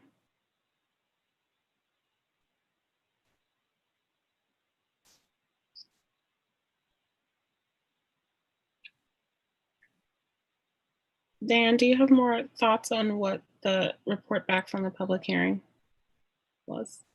I think that was just to quickly touch base. I think most of the subcommittees or the folks in subcommittees did that, but to just quickly go back of what people got out of that, out of the public hearings, or if that's changed any directions for subcommittees.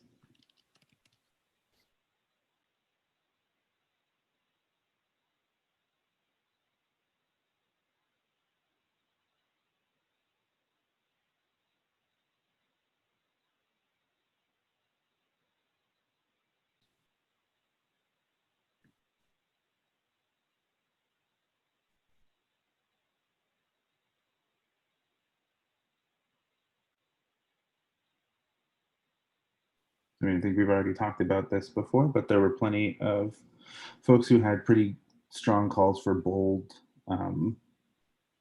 action and bold recommendations, with the idea that there would be compromise afterwards. I hadn't necessarily thought about the compromise afterwards being something that would direct, so like reach even further than I would normally, just to make a recommendation that would eventually get cut back to what I wanted. I hadn't really thought about that negotiation, so that's something that I'm thinking about a little bit more presently, maybe than I had in the past. I think for myself, a lot of what came out, even when people said they were pro-police, and this is something I'm still working at, is to sort of disentangle what it means to be, what we say when we, or what we mean when we say police responses to different things. And what we mean when we say the police in and of themselves. That's something that I'm still disentangling in my mind, walking away from that meeting. I don't know if anybody else has thoughts. Elizabeth? Thank you, Dan. I think we talked a little bit about this in our subcommittee as well. When we were talking about the different services that we were going to look into and that the police do, some of the things we might look into and possible alternatives. One of the things that I brought up was, rape and sexual assault as one of the things that we would want to look into and not have a police response. And it occurred to me during that committee meeting, but also it occurred to me also during the public comment when people are talking about why they want the police or don't want to defund it and why do we need police, that we're talking that where on the spectrum of policing are they thinking about that positive response? Are we talking about making sure that murders or rapists or whoever are removed from hurting people, like that end point? Or are they talking about, which is where my concern is that initial response, that initial, you know, do you need police officers in, you know, carrying weapons and in a police car and all of that, responding to somebody's home, you know, because they're reporting a rape or a sexual assault? You know, do you need, is that what's needed in that particular instance? You know, or do you need when someone's coming into the police station to report something like that, just, you know, just any random police officer who happens to be there taking that intake? Is that the kind of, you know, is that a service that we actually need police to do?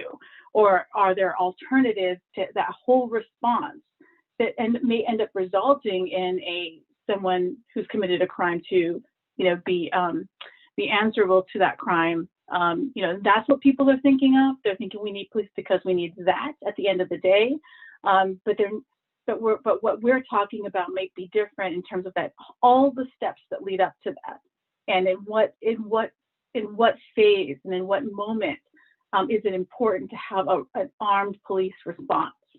And I think that is something we should be naming explicitly in these conversations, because I think we've conflated it all together. Again, part of that narrative we're swimming in, we all think that's good police, you know, or police are good for all of that.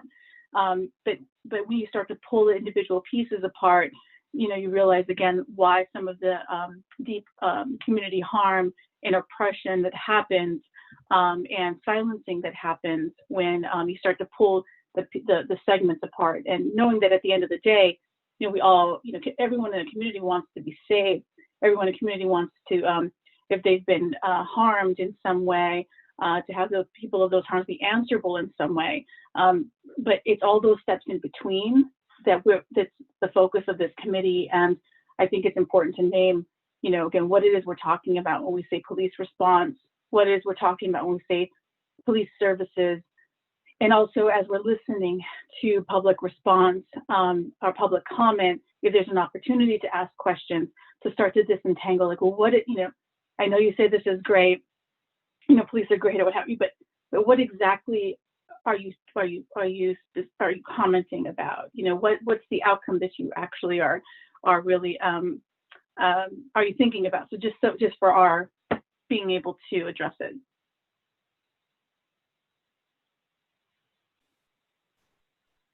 Thank you. Any other thoughts?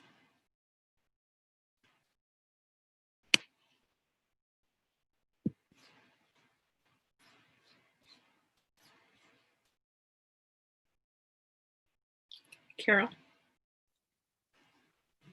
In listening to the voices in the public hearing, I was struck by the extent to which there was very informed consent, very informed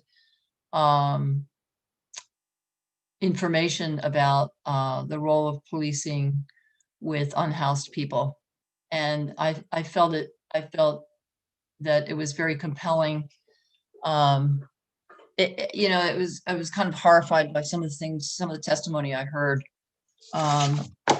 And so, you know, it resonated with me about, you know, human rights concerns in the downtown, especially during this period of COVID, you know, no water, no, you know, public bathrooms, et cetera. So I'm just wondering, I'll put this out as a question, whether any subcommittee is currently focusing in on that aspect, policing of people who are in encampments, who are unhoused. I mean, is that an area that's being examined?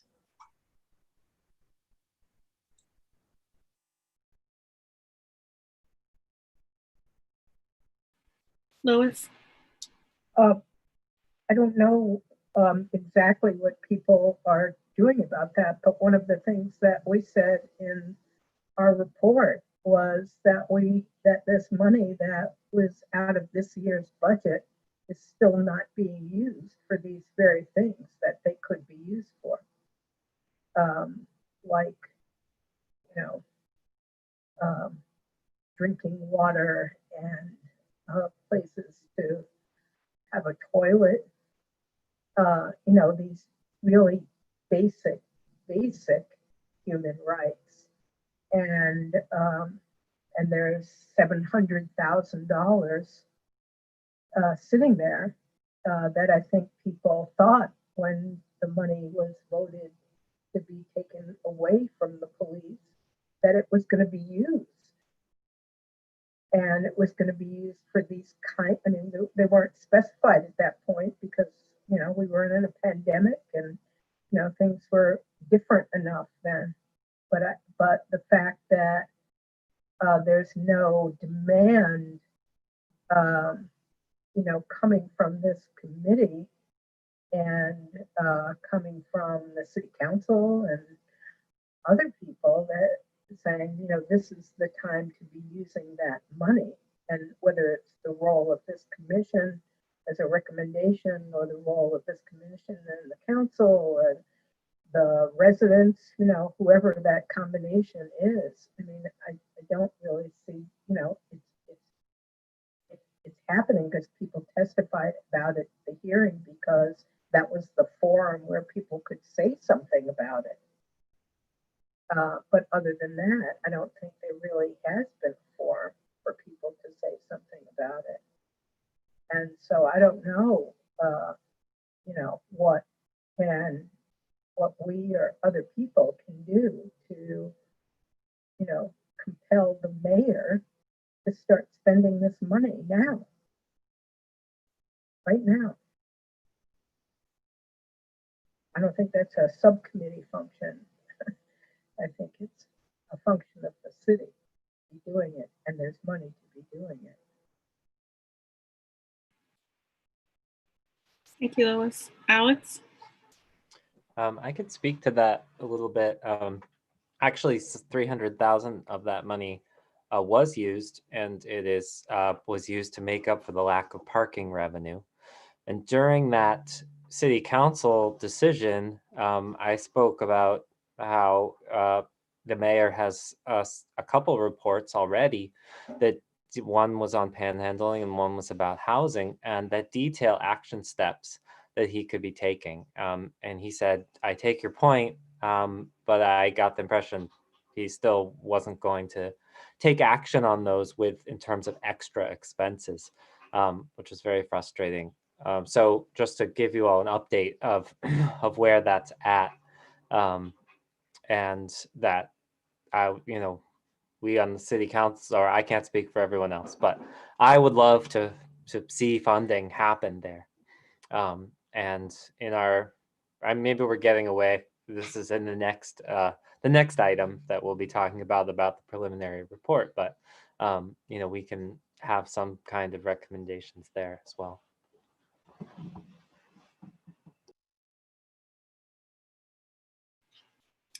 Thank you, Alex.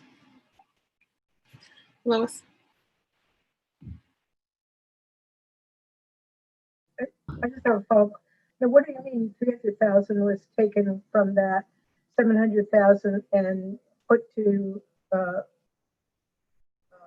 supplement money that wasn't coming in from parking revenue? To supplement it what? To supplement the people that are, I don't understand what it was, what it supplemented. So the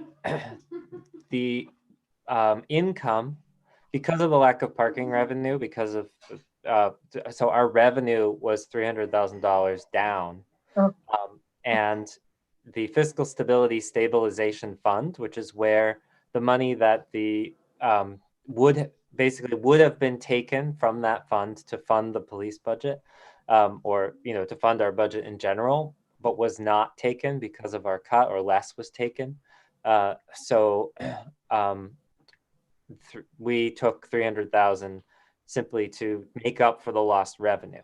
So in a sense, you can say it was, you know, that much has been taken versus how much was sent, or was not taken because of our cut.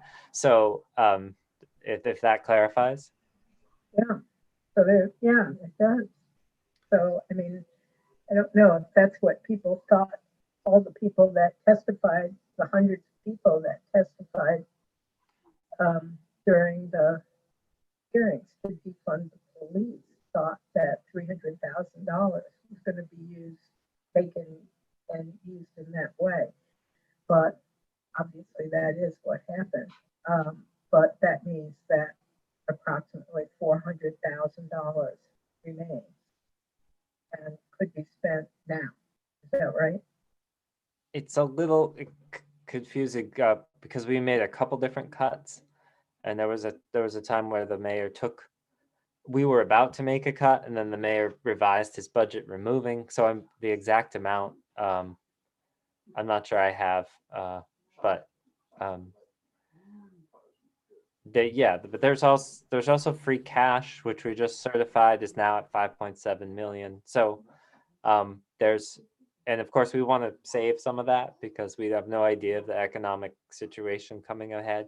But there is money to take action here, and I think that is something that we can put in our recommendations. That was something in our statement that the budget spending committee, we did say that we wanted to see that money spent in that way now.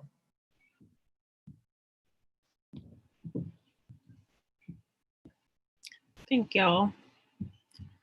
If no one else has, Nick. I just want to say that the public hearing, I think, had a very real and substantive impact on the Policies and Services Committee. And it's going to be hard for me to explain it without taking a lot of time because we spent a whole meeting on it. But we really shifted from looking at policies, which we've started to look at and we've made some inquiries about, but we really shifted to looking at services and what services and what's the range of services and what services will be needed. And it's really made us look more specifically at services, the very specific services. But it really shifted our the direction and our focus. And I think it was meaningful. And I found the public hearing I think we all found the public hearing very helpful.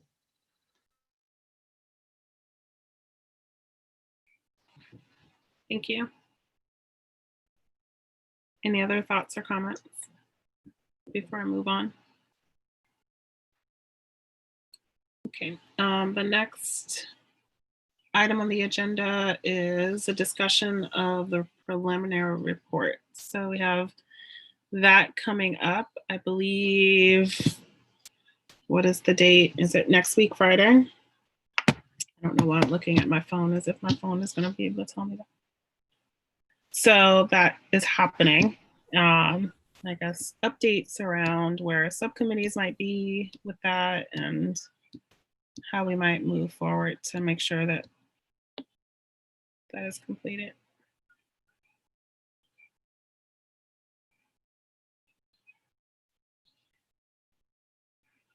So there was a suggestion, I think, or an ask if this was something that we might be able to request an extension on. I guess as a topic of something.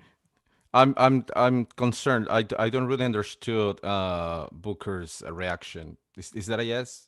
That was He seemed extremely excited about that idea. I don't know. But like that doesn't feel like a decision that myself or Dan can make, but definitely like even the request or the ask for that. And so I would definitely like to have a conversation with my colleagues about that. Javier and then Namdi. Yeah, I sent an email to Dana and Dan sort of asking about this. Mostly, I mean, I know the reality of the commission. I don't know the reality of the other subcommittees. I know the reality of our subcommittee. And based on that, I'm gonna presume that Booker agrees with like how beneficial would be an extension, having in mind that our subcommittee is starting tomorrow to the working sessions on it. So we would actually benefit of a couple of weeks of extension to be able to actually have a draft mostly because I don't I mean I can be completely wrong on this, but I don't see a unified understanding of how things should change or not, or where the direction should be.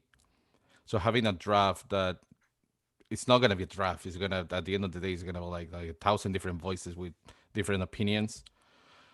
uh, I don't see it as a draft, and I think that we benefit of an extension on this.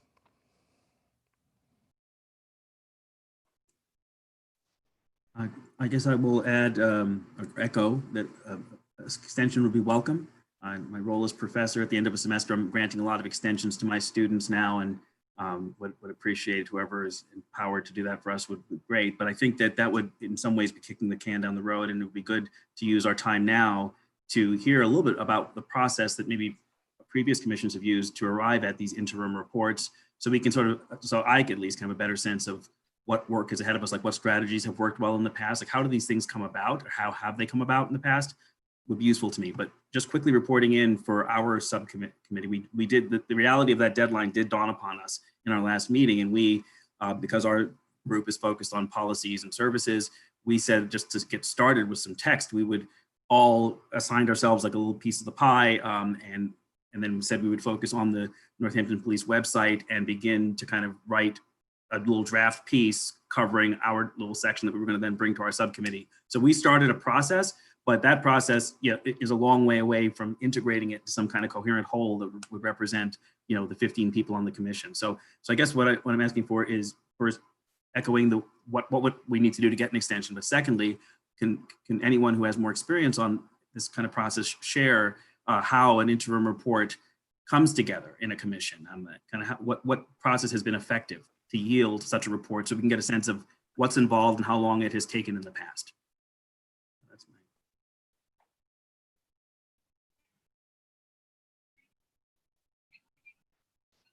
Anyone have experience? Alex.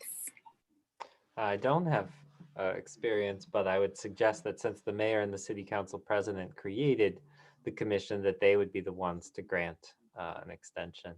And then I would also say for me, where I'm at, I'm thinking of this more as a progress report rather than a preliminary report, something where I could put, a lot of the information that I've gleaned and gotten from so many different people and research, and but without actual, I don't feel ready to make recommendations other than, some possible ones. So, and we can do that if that's, if that's where we're at. But so, yeah, that's my thought. Lois. Well, maybe this is convenient thinking, but people could correct me. But in my mind, I thought these were that each of the subcommittees were going to make a preliminary report, and that there was no, I didn't have the idea that that between all of these different subcommittee reports that they were going to be melded together into one report, and we would have consensus of that preliminary report. So, I mean, that's a whole other task. What we decided to do in the spending committee is to try to write, build on what we reported the last time and each add some more material, and then meet again this coming Friday and to try to have a meeting of presenting that information so that we could all know it at the same time. But there was no discussion, at least that I remember, that after we finished with our piece, that we were going to have to meld these three pieces together into some kind of agreement and whole.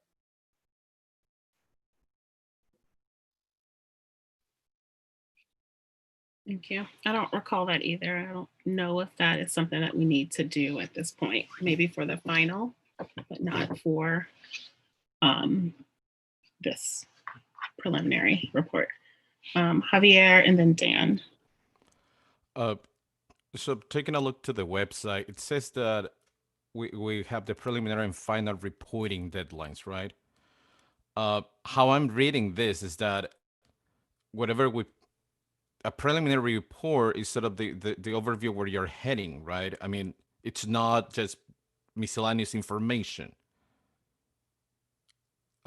So for those who mentioned that they want to talk to the police because they're gonna do a thorough analysis, we also need to, if we're talking about a preliminary report that should sort of in certain way or another, not be just a miscellaneous account of what we have done, but the direction that we're starting to take.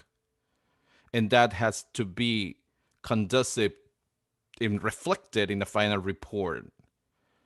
I that's how I read it. I may be wrong, but that's how I read it if I take a look to the language in the website.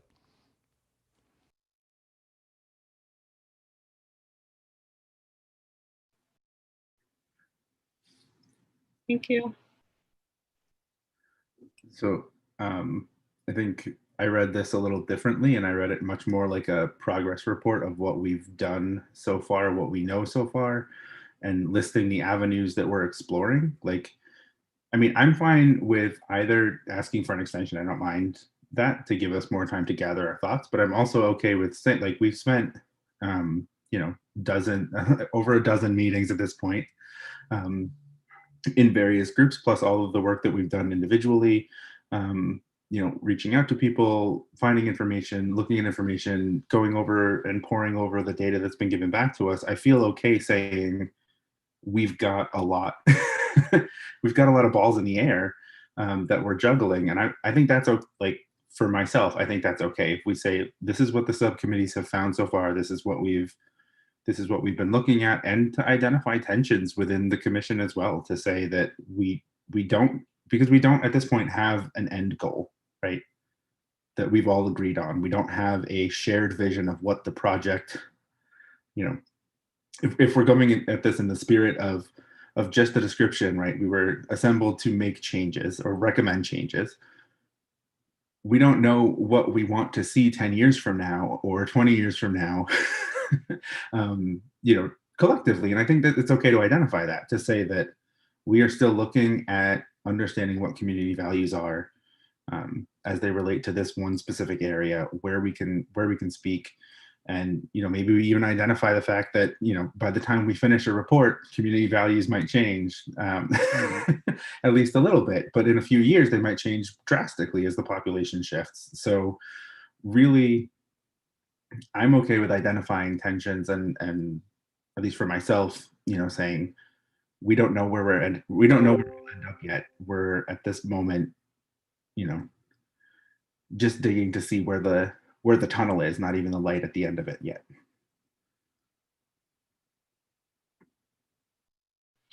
Thank you. Nick? I agree with you, Dan.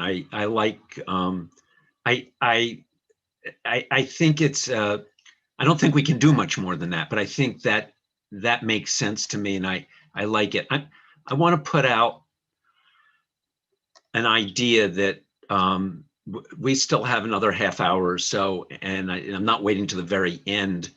But if we do get an extension, I'm wondering if there is something in this report that we could all agree on and put into the report. And something that has stood out as a consistent message, which is not my area of expertise, but the need for houseless individuals to have water and a restroom keeps coming up. And I'm wondering, and there's some revenue, it's not revenue, there's some aspect of the budget left over from that 10% cut. I'm just wondering if this is something we might include in our report as an immediate recommendation. And I just want to put out, Lois actually is the person who suggested this, and I'm just picking up on that, and I think it's an interesting idea. It's not the main substance of the report, but it might be something that would give some seriousness to what we're trying to do.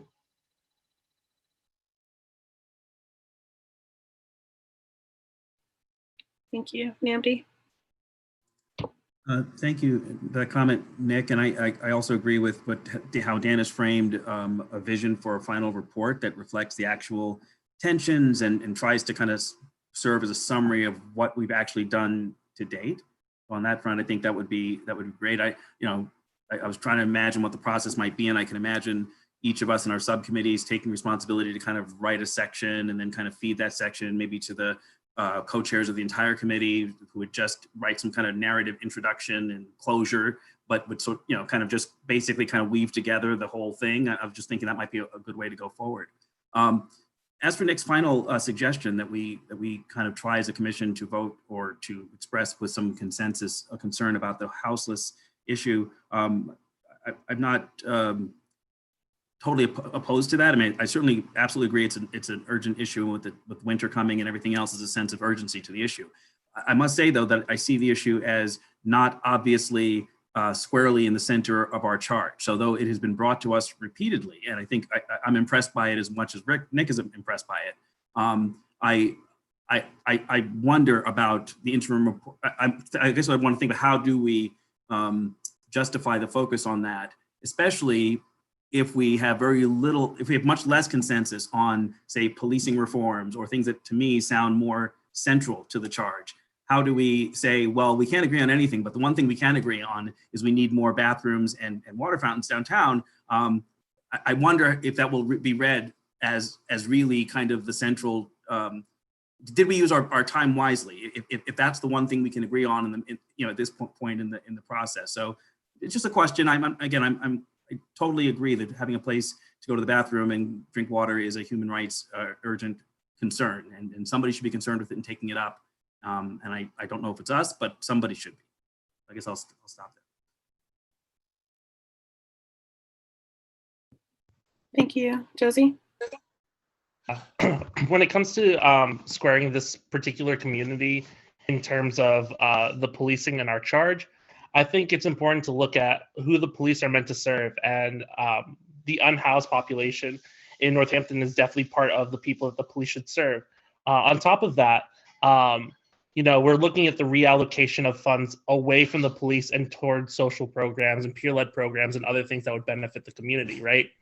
And so when we look at the housing population as a population within the city of Northampton that is over-policed, and suffered a lot of fundamental negatives from the existence of that over-policing, and we're talking about pulling funds away from Northampton, it makes sense to me to reallocate those funds to not only the most pertinent and important kind of social resources that could help uplift those people, but also the very creation of, say, public water or public a public restroom immediately gives those people a place where they no longer need to be policed for particular actions that occurred because of the lack of existence of that thing. For example, if we put up a public bathroom, now the police are no longer getting calls about public urination, for example. So I think it's directly correlated to something like that. And I think that a lot of us would agree that access to clean water is a human right that is fundamentally not given to the people, specifically the unhoused people in Northampton. And I think within that context, both on the maladies that the police have done to the unhoused population, and in terms of kind of taking away some burden away from police by providing those social services such as a clean bathroom and clean water, we then take a little bit off of their load. And so in those multiple ways, I think that it is exactly within our charge. Thank you, Lois. I agree with Josie completely. I mean, these behaviors that people are doing because they are unhoused are criminalized. And people are being arrested for doing these things because they have no choice. And so I think it relates completely to what our mandate is. And hopefully some of this money could be used not only for bathrooms and the water fountain, but to subsidize some other way for people to be housed so that people are not, you know, in tents in the middle of the winter and then are being arrested for being on private property. And so not only is it taking police time, it's criminalizing people. So I see this, you know, as completely part of what we should be recommending. Not tangential at all. Thank you, Booker.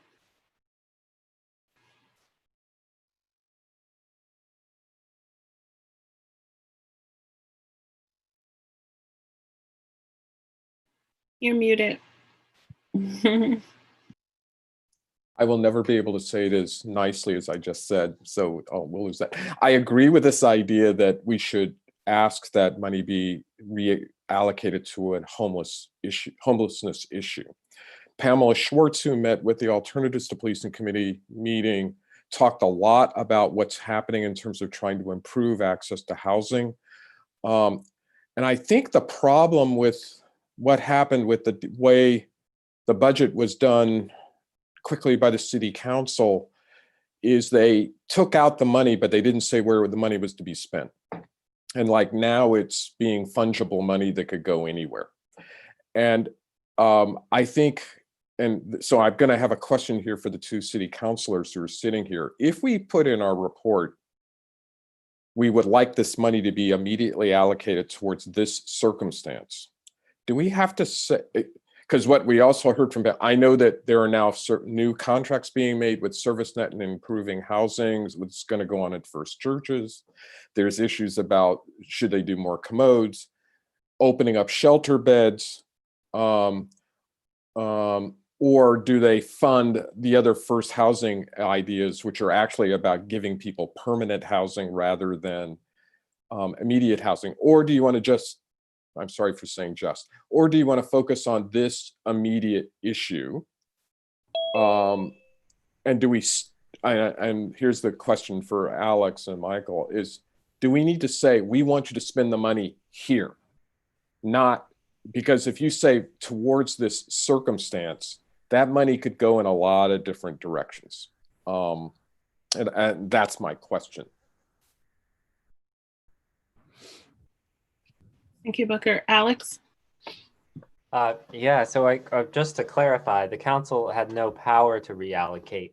It could only cut. And but I think that most of us as councilors made recommendations to the mayor, and that was then his choice. We approve, if he then made a recommendation, we would have to approve it. So that's the way the balance of power works there. I definitely think, you know, it's clear, I think we have consensus that this is one of the issues that we want to see funded.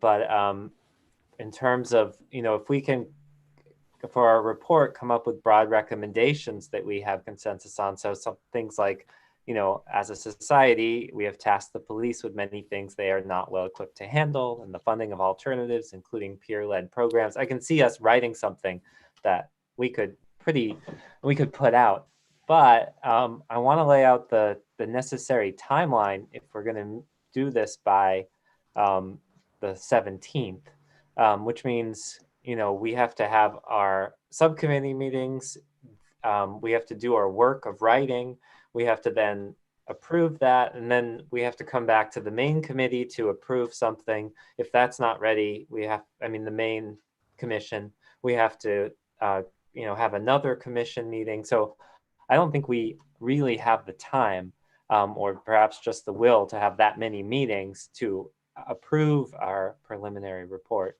And so for that, arguing for something of a extension seems wise. Thank you. Nick and then Michael. I'm assuming we're going to need the extension. I was just thinking that when I made the proposal, but just in response to what you're saying, Booker, what we're doing by putting this in our report is we're focusing on the issue. The mayor, it's a recommendation. The mayor will spend it however he makes these decisions. We don't know how many balls are in the air. We don't know all the things. But by this commission making a recommendation that focuses on the houseless population, I think it emphasizes the seriousness of that issue in relation to policing in Northampton. And the others have stated the relevance of it better than me. But I think it's more of it's a highlighting of the issue. The actual outcome is definitely it's just all we are empowered to do is make a recommendation, as Elizabeth has noted several times. Thank you, Michael. Well, I do think, Booker, you've said this in previous meetings when we've talked about recommendations, that our recommendations should be rather specific. I think to say, basically what we're hearing is we want to do something about this specifically for the winter that's approaching. To have options for people to use public restrooms safely, to have people be able to warm up. We've talked about warming centers, and quite honestly, the mayor realizes that this is a necessity in Northampton. I think because he's working on this resiliency hub, and he's devoting money to that. But there's a more immediate use than what his plan is for that right now. The plan for that is still kind of far out, I think. So I think looking at a building that's not being used, right, because we know that most of the city buildings are closed. Where are there a concentration of restrooms? Is it the senior center? Could the senior center be opened? Could our central services department staff that with a janitorial staff that could be, suited up in personal protective equipment and clean the building so that it's safe for people to use? We'd have to suggest, of course, that all COVID-19 protocols and guidelines are followed. But I do think a recommendation could be written here. And I do think it has to be specific because I think, we're really just, again, encouraging the mayor to figure out how he wants to spend the money if we don't give him something specific. And again, to Alex's point, I think it's important to note that. Alex specifically very strongly, has gone to the mayor a couple of times in our council meetings asking him, to not forget that this money is set aside for the use of these causes that we're discussing here tonight, and the mayor hasn't budged on them yet. So I think he's waiting for some very specific recommendations, and I think that's where we have to intend to go. And in order to write that, if we need to ask for an extension, I would just point out that the city council meeting, the next meeting is the 17th of December. We're supposed to be presenting there. That's next week, Thursday. The following meeting after that is 3 weeks later. Because of how the Thursdays fall in December, there's not a meeting until January 7th. If we ask for a 3-week extension to try to come up with our preliminary report and that recommendation, we're going to be into the very cold season. So I would say if we're going to, there's no need in making this recommendation in March. If we want to make this recommendation, we need to get on it. And I think if we're going to ask for an extension, it's got to be just that 3 weeks. And then this commission has got to get this report done specifically around that recommendation. And to me, what Dan said before, if we can give a progress report, if we can discuss the tensions that we're having and the obstacles that we see as a group in terms of coming to consensus, But then as Namdi mentioned, we could talk about those tensions and then say one thing that we do agree on is this. And I do think, Namdi, your point, wasn't necessarily outside of what I was thinking in terms of it being part of what we're charged with.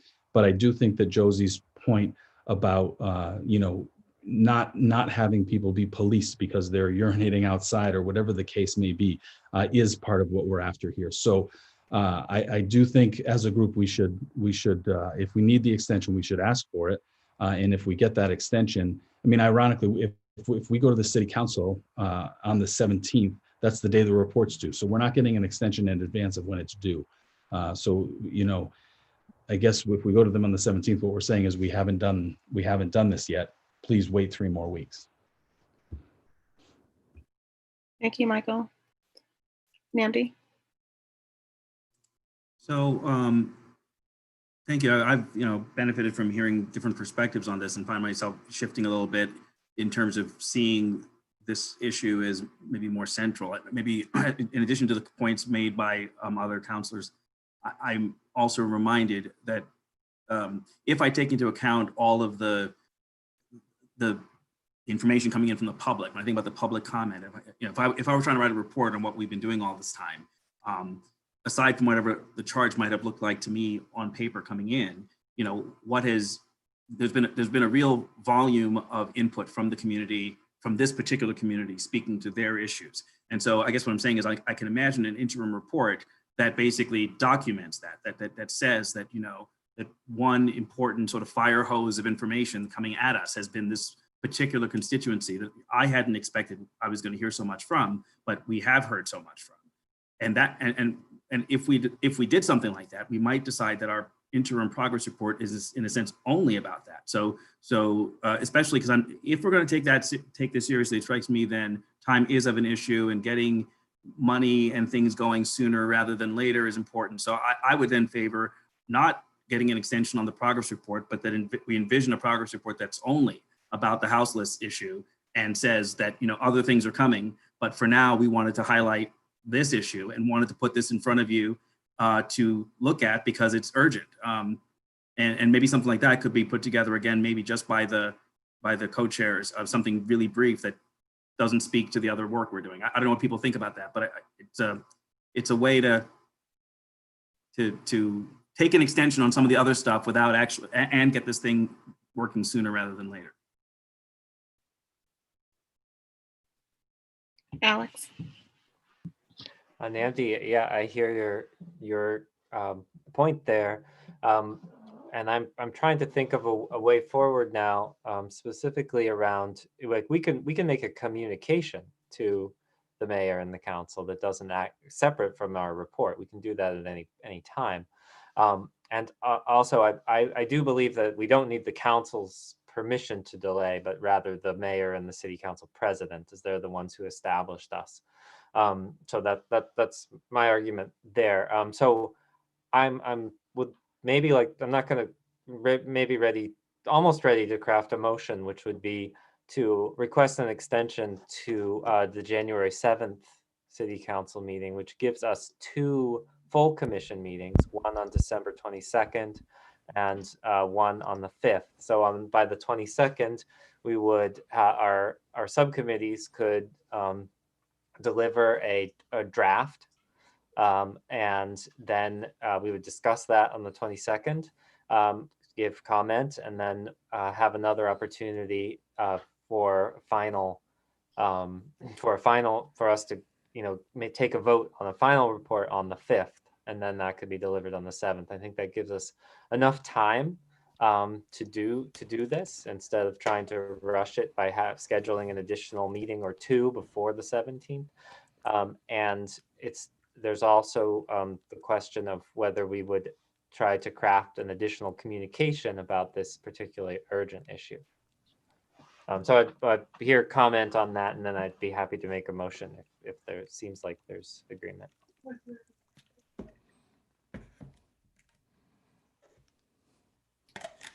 One second. So Dan and then Nick.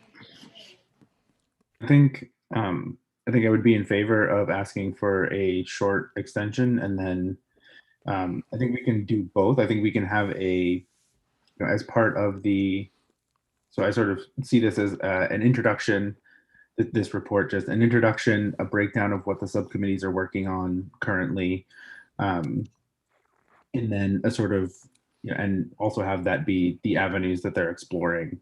And within the introduction, we weave in information about, the sort of the comments that we've gotten, the emails, the research, the speakers, and all of those sort of things as identified. These new avenues of information are shaping where we're heading as well, right? We are in fact, building the plane as we are flying it at this moment. But I think the other part of this is that we can identify short-term and immediate needs. And I think we can identify those needs based on the comments that we've gotten and the things that we've learned ourselves. Identify those immediate needs and identify suggestions.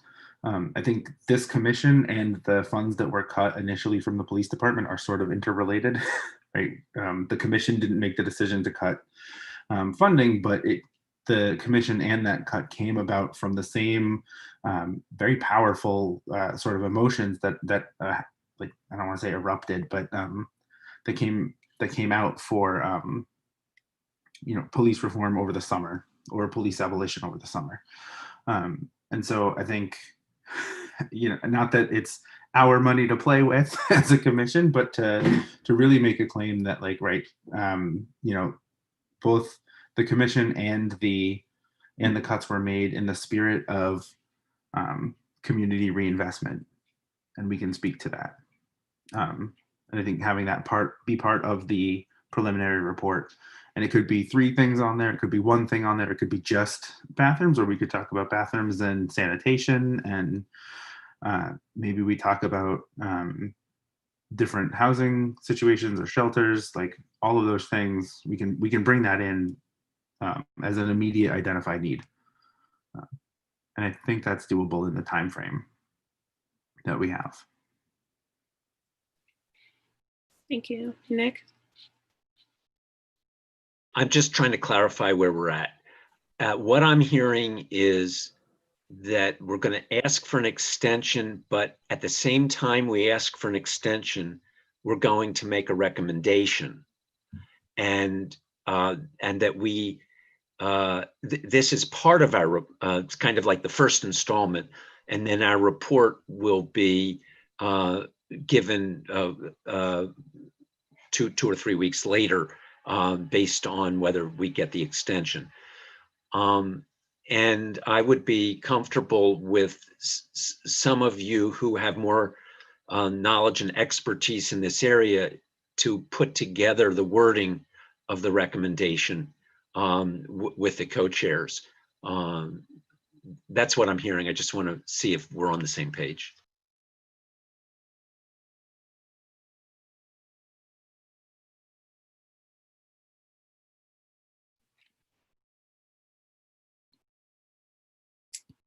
I feel like I don't know. I've heard the immediate need, and how do we address that, as well as requesting an extension for January 7th. But I'm not sure. Lois? You made it. Yep.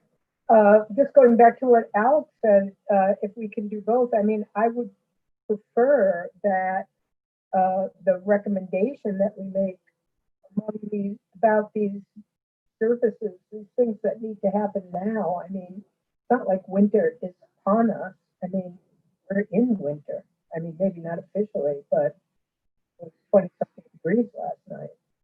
And so I would, support Alex's recommendation, which is this extension with these dates, but then to have a recommendation or whatever the official language is soon, and not to wait, to have it by the 17th at the city council meeting, and so that at least our opinion is out there, whether it's, whether anything happens as a result, whether it moves mayor one way or the other, but at least say, this is what we've been working on, this is what we think is important.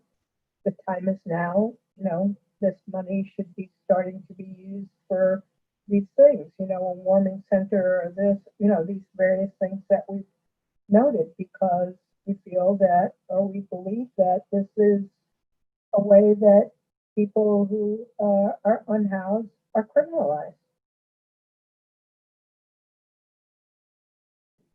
So I would go with what Alex was recommending. Thank you. Dan?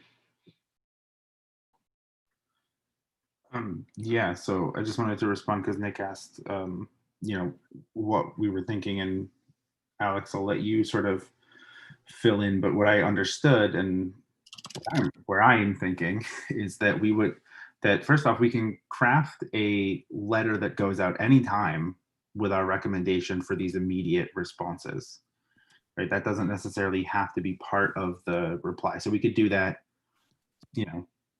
working either with the co-chairs of subcommittees or with anyone who's interested in having a draft ready, produce that draft and then submit it to everyone. Then we can comment on it, work on it at our next full committee meeting.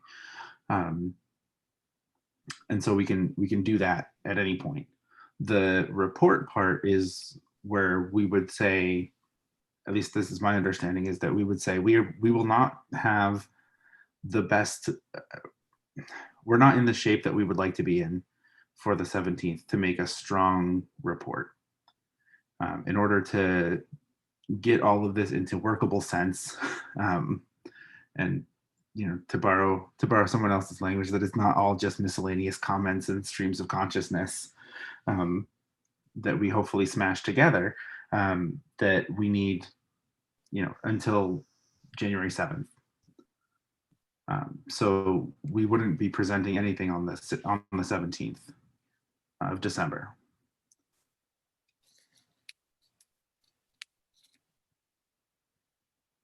So that's what I understand. Thank you, Dan. Booker?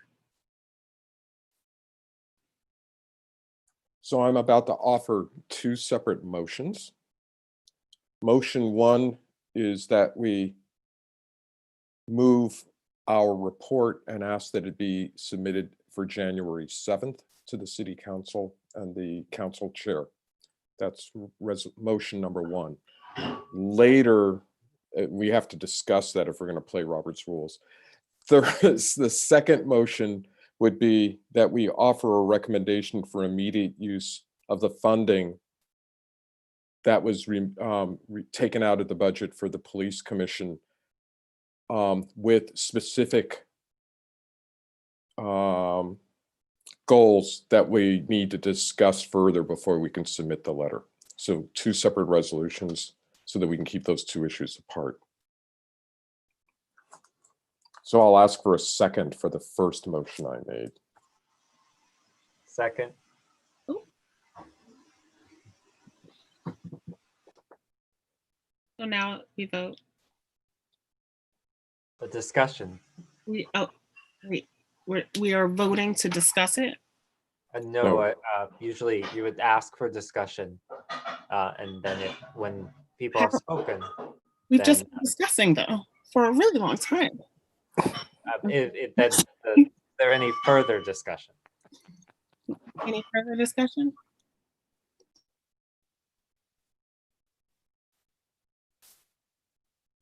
Nope.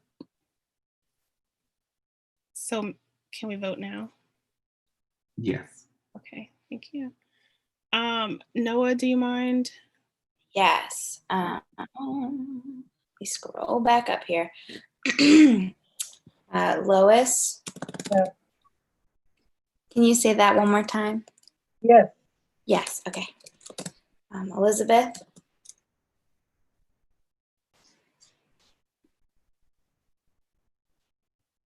Yes. Yes. Booker? Yes. Dan? Yes. Nick? Yes. Yes, okay. David? Yes. Alex? Yes.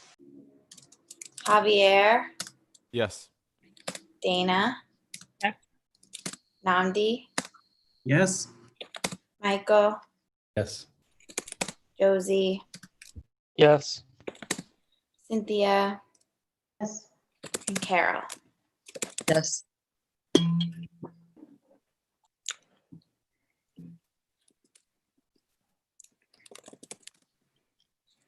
That's Thank- it. Yay. Nick?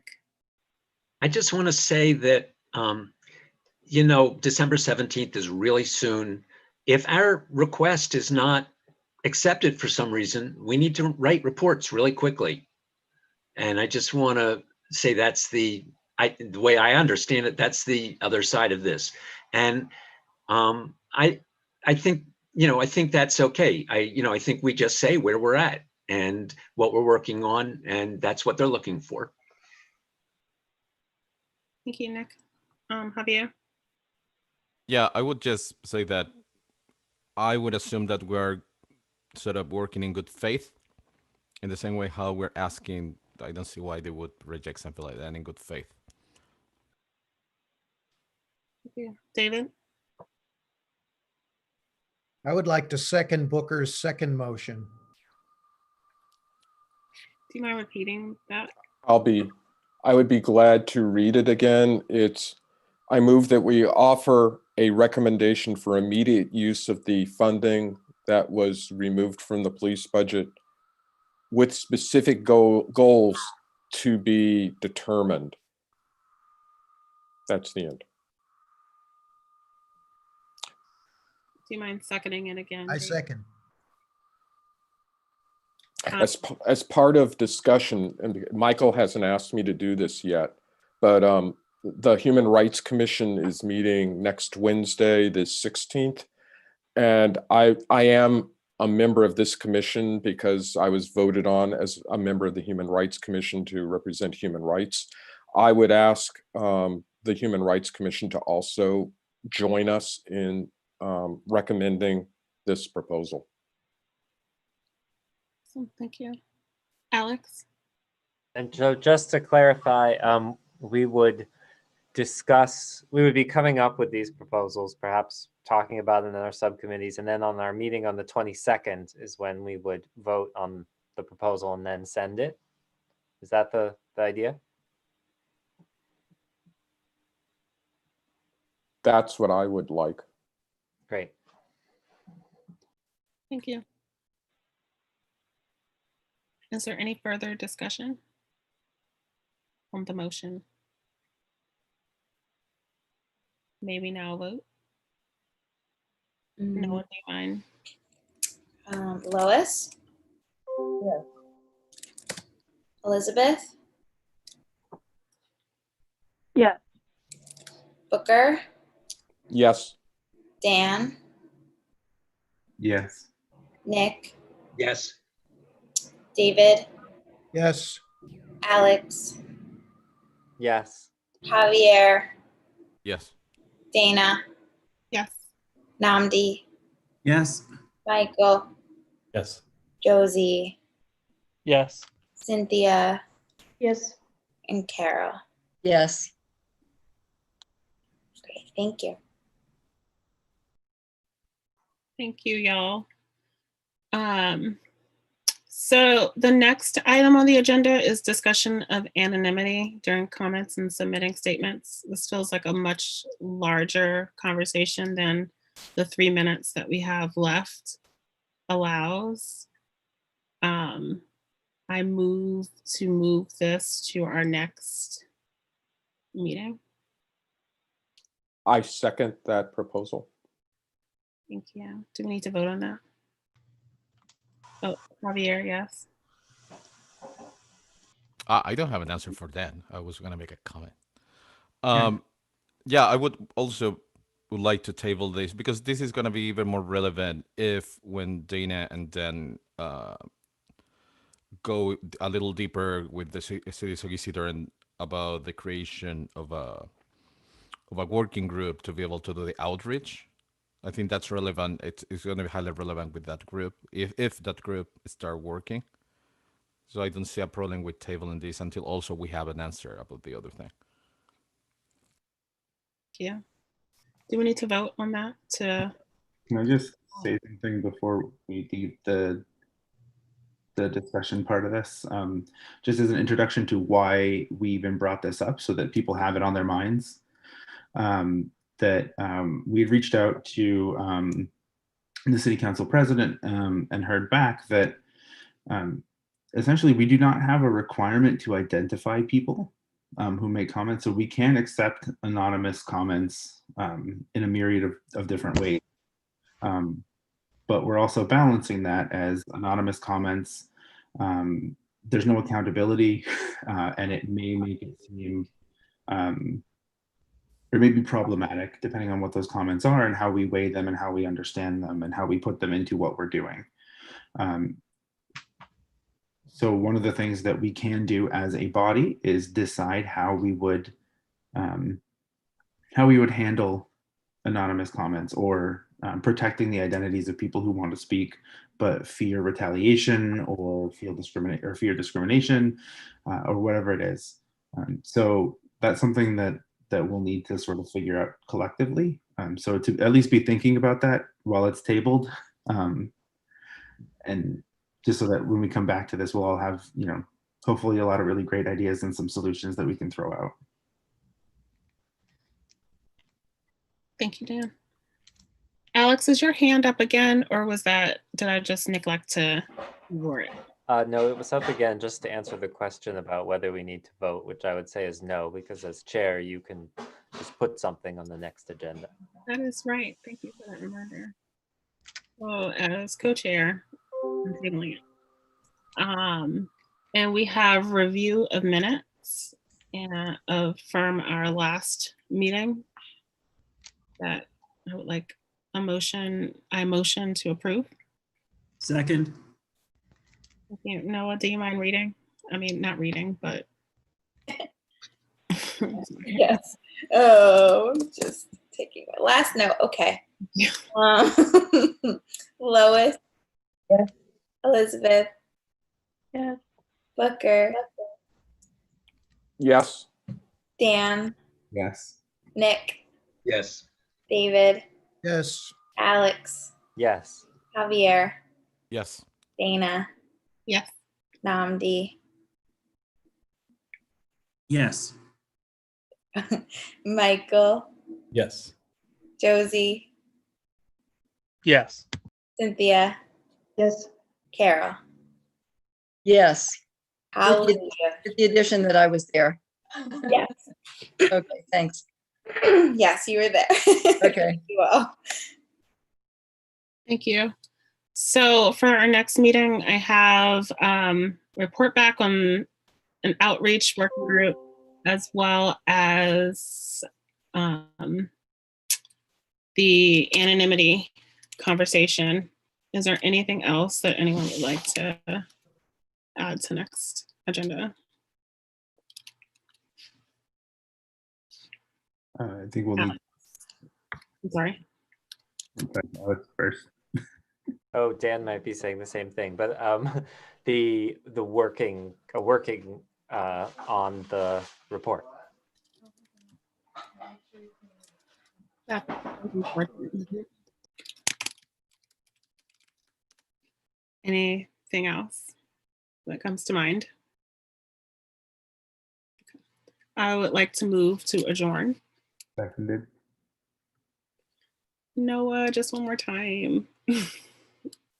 Please and thank you. Yeah, of course. Oh, Nick wait. wants to talk. Nick has something to say. Oh, great. Love that. Do we want to have committee updates on the agenda? Yeah. Oh, maybe. Does anyone else? I'm putting it on there.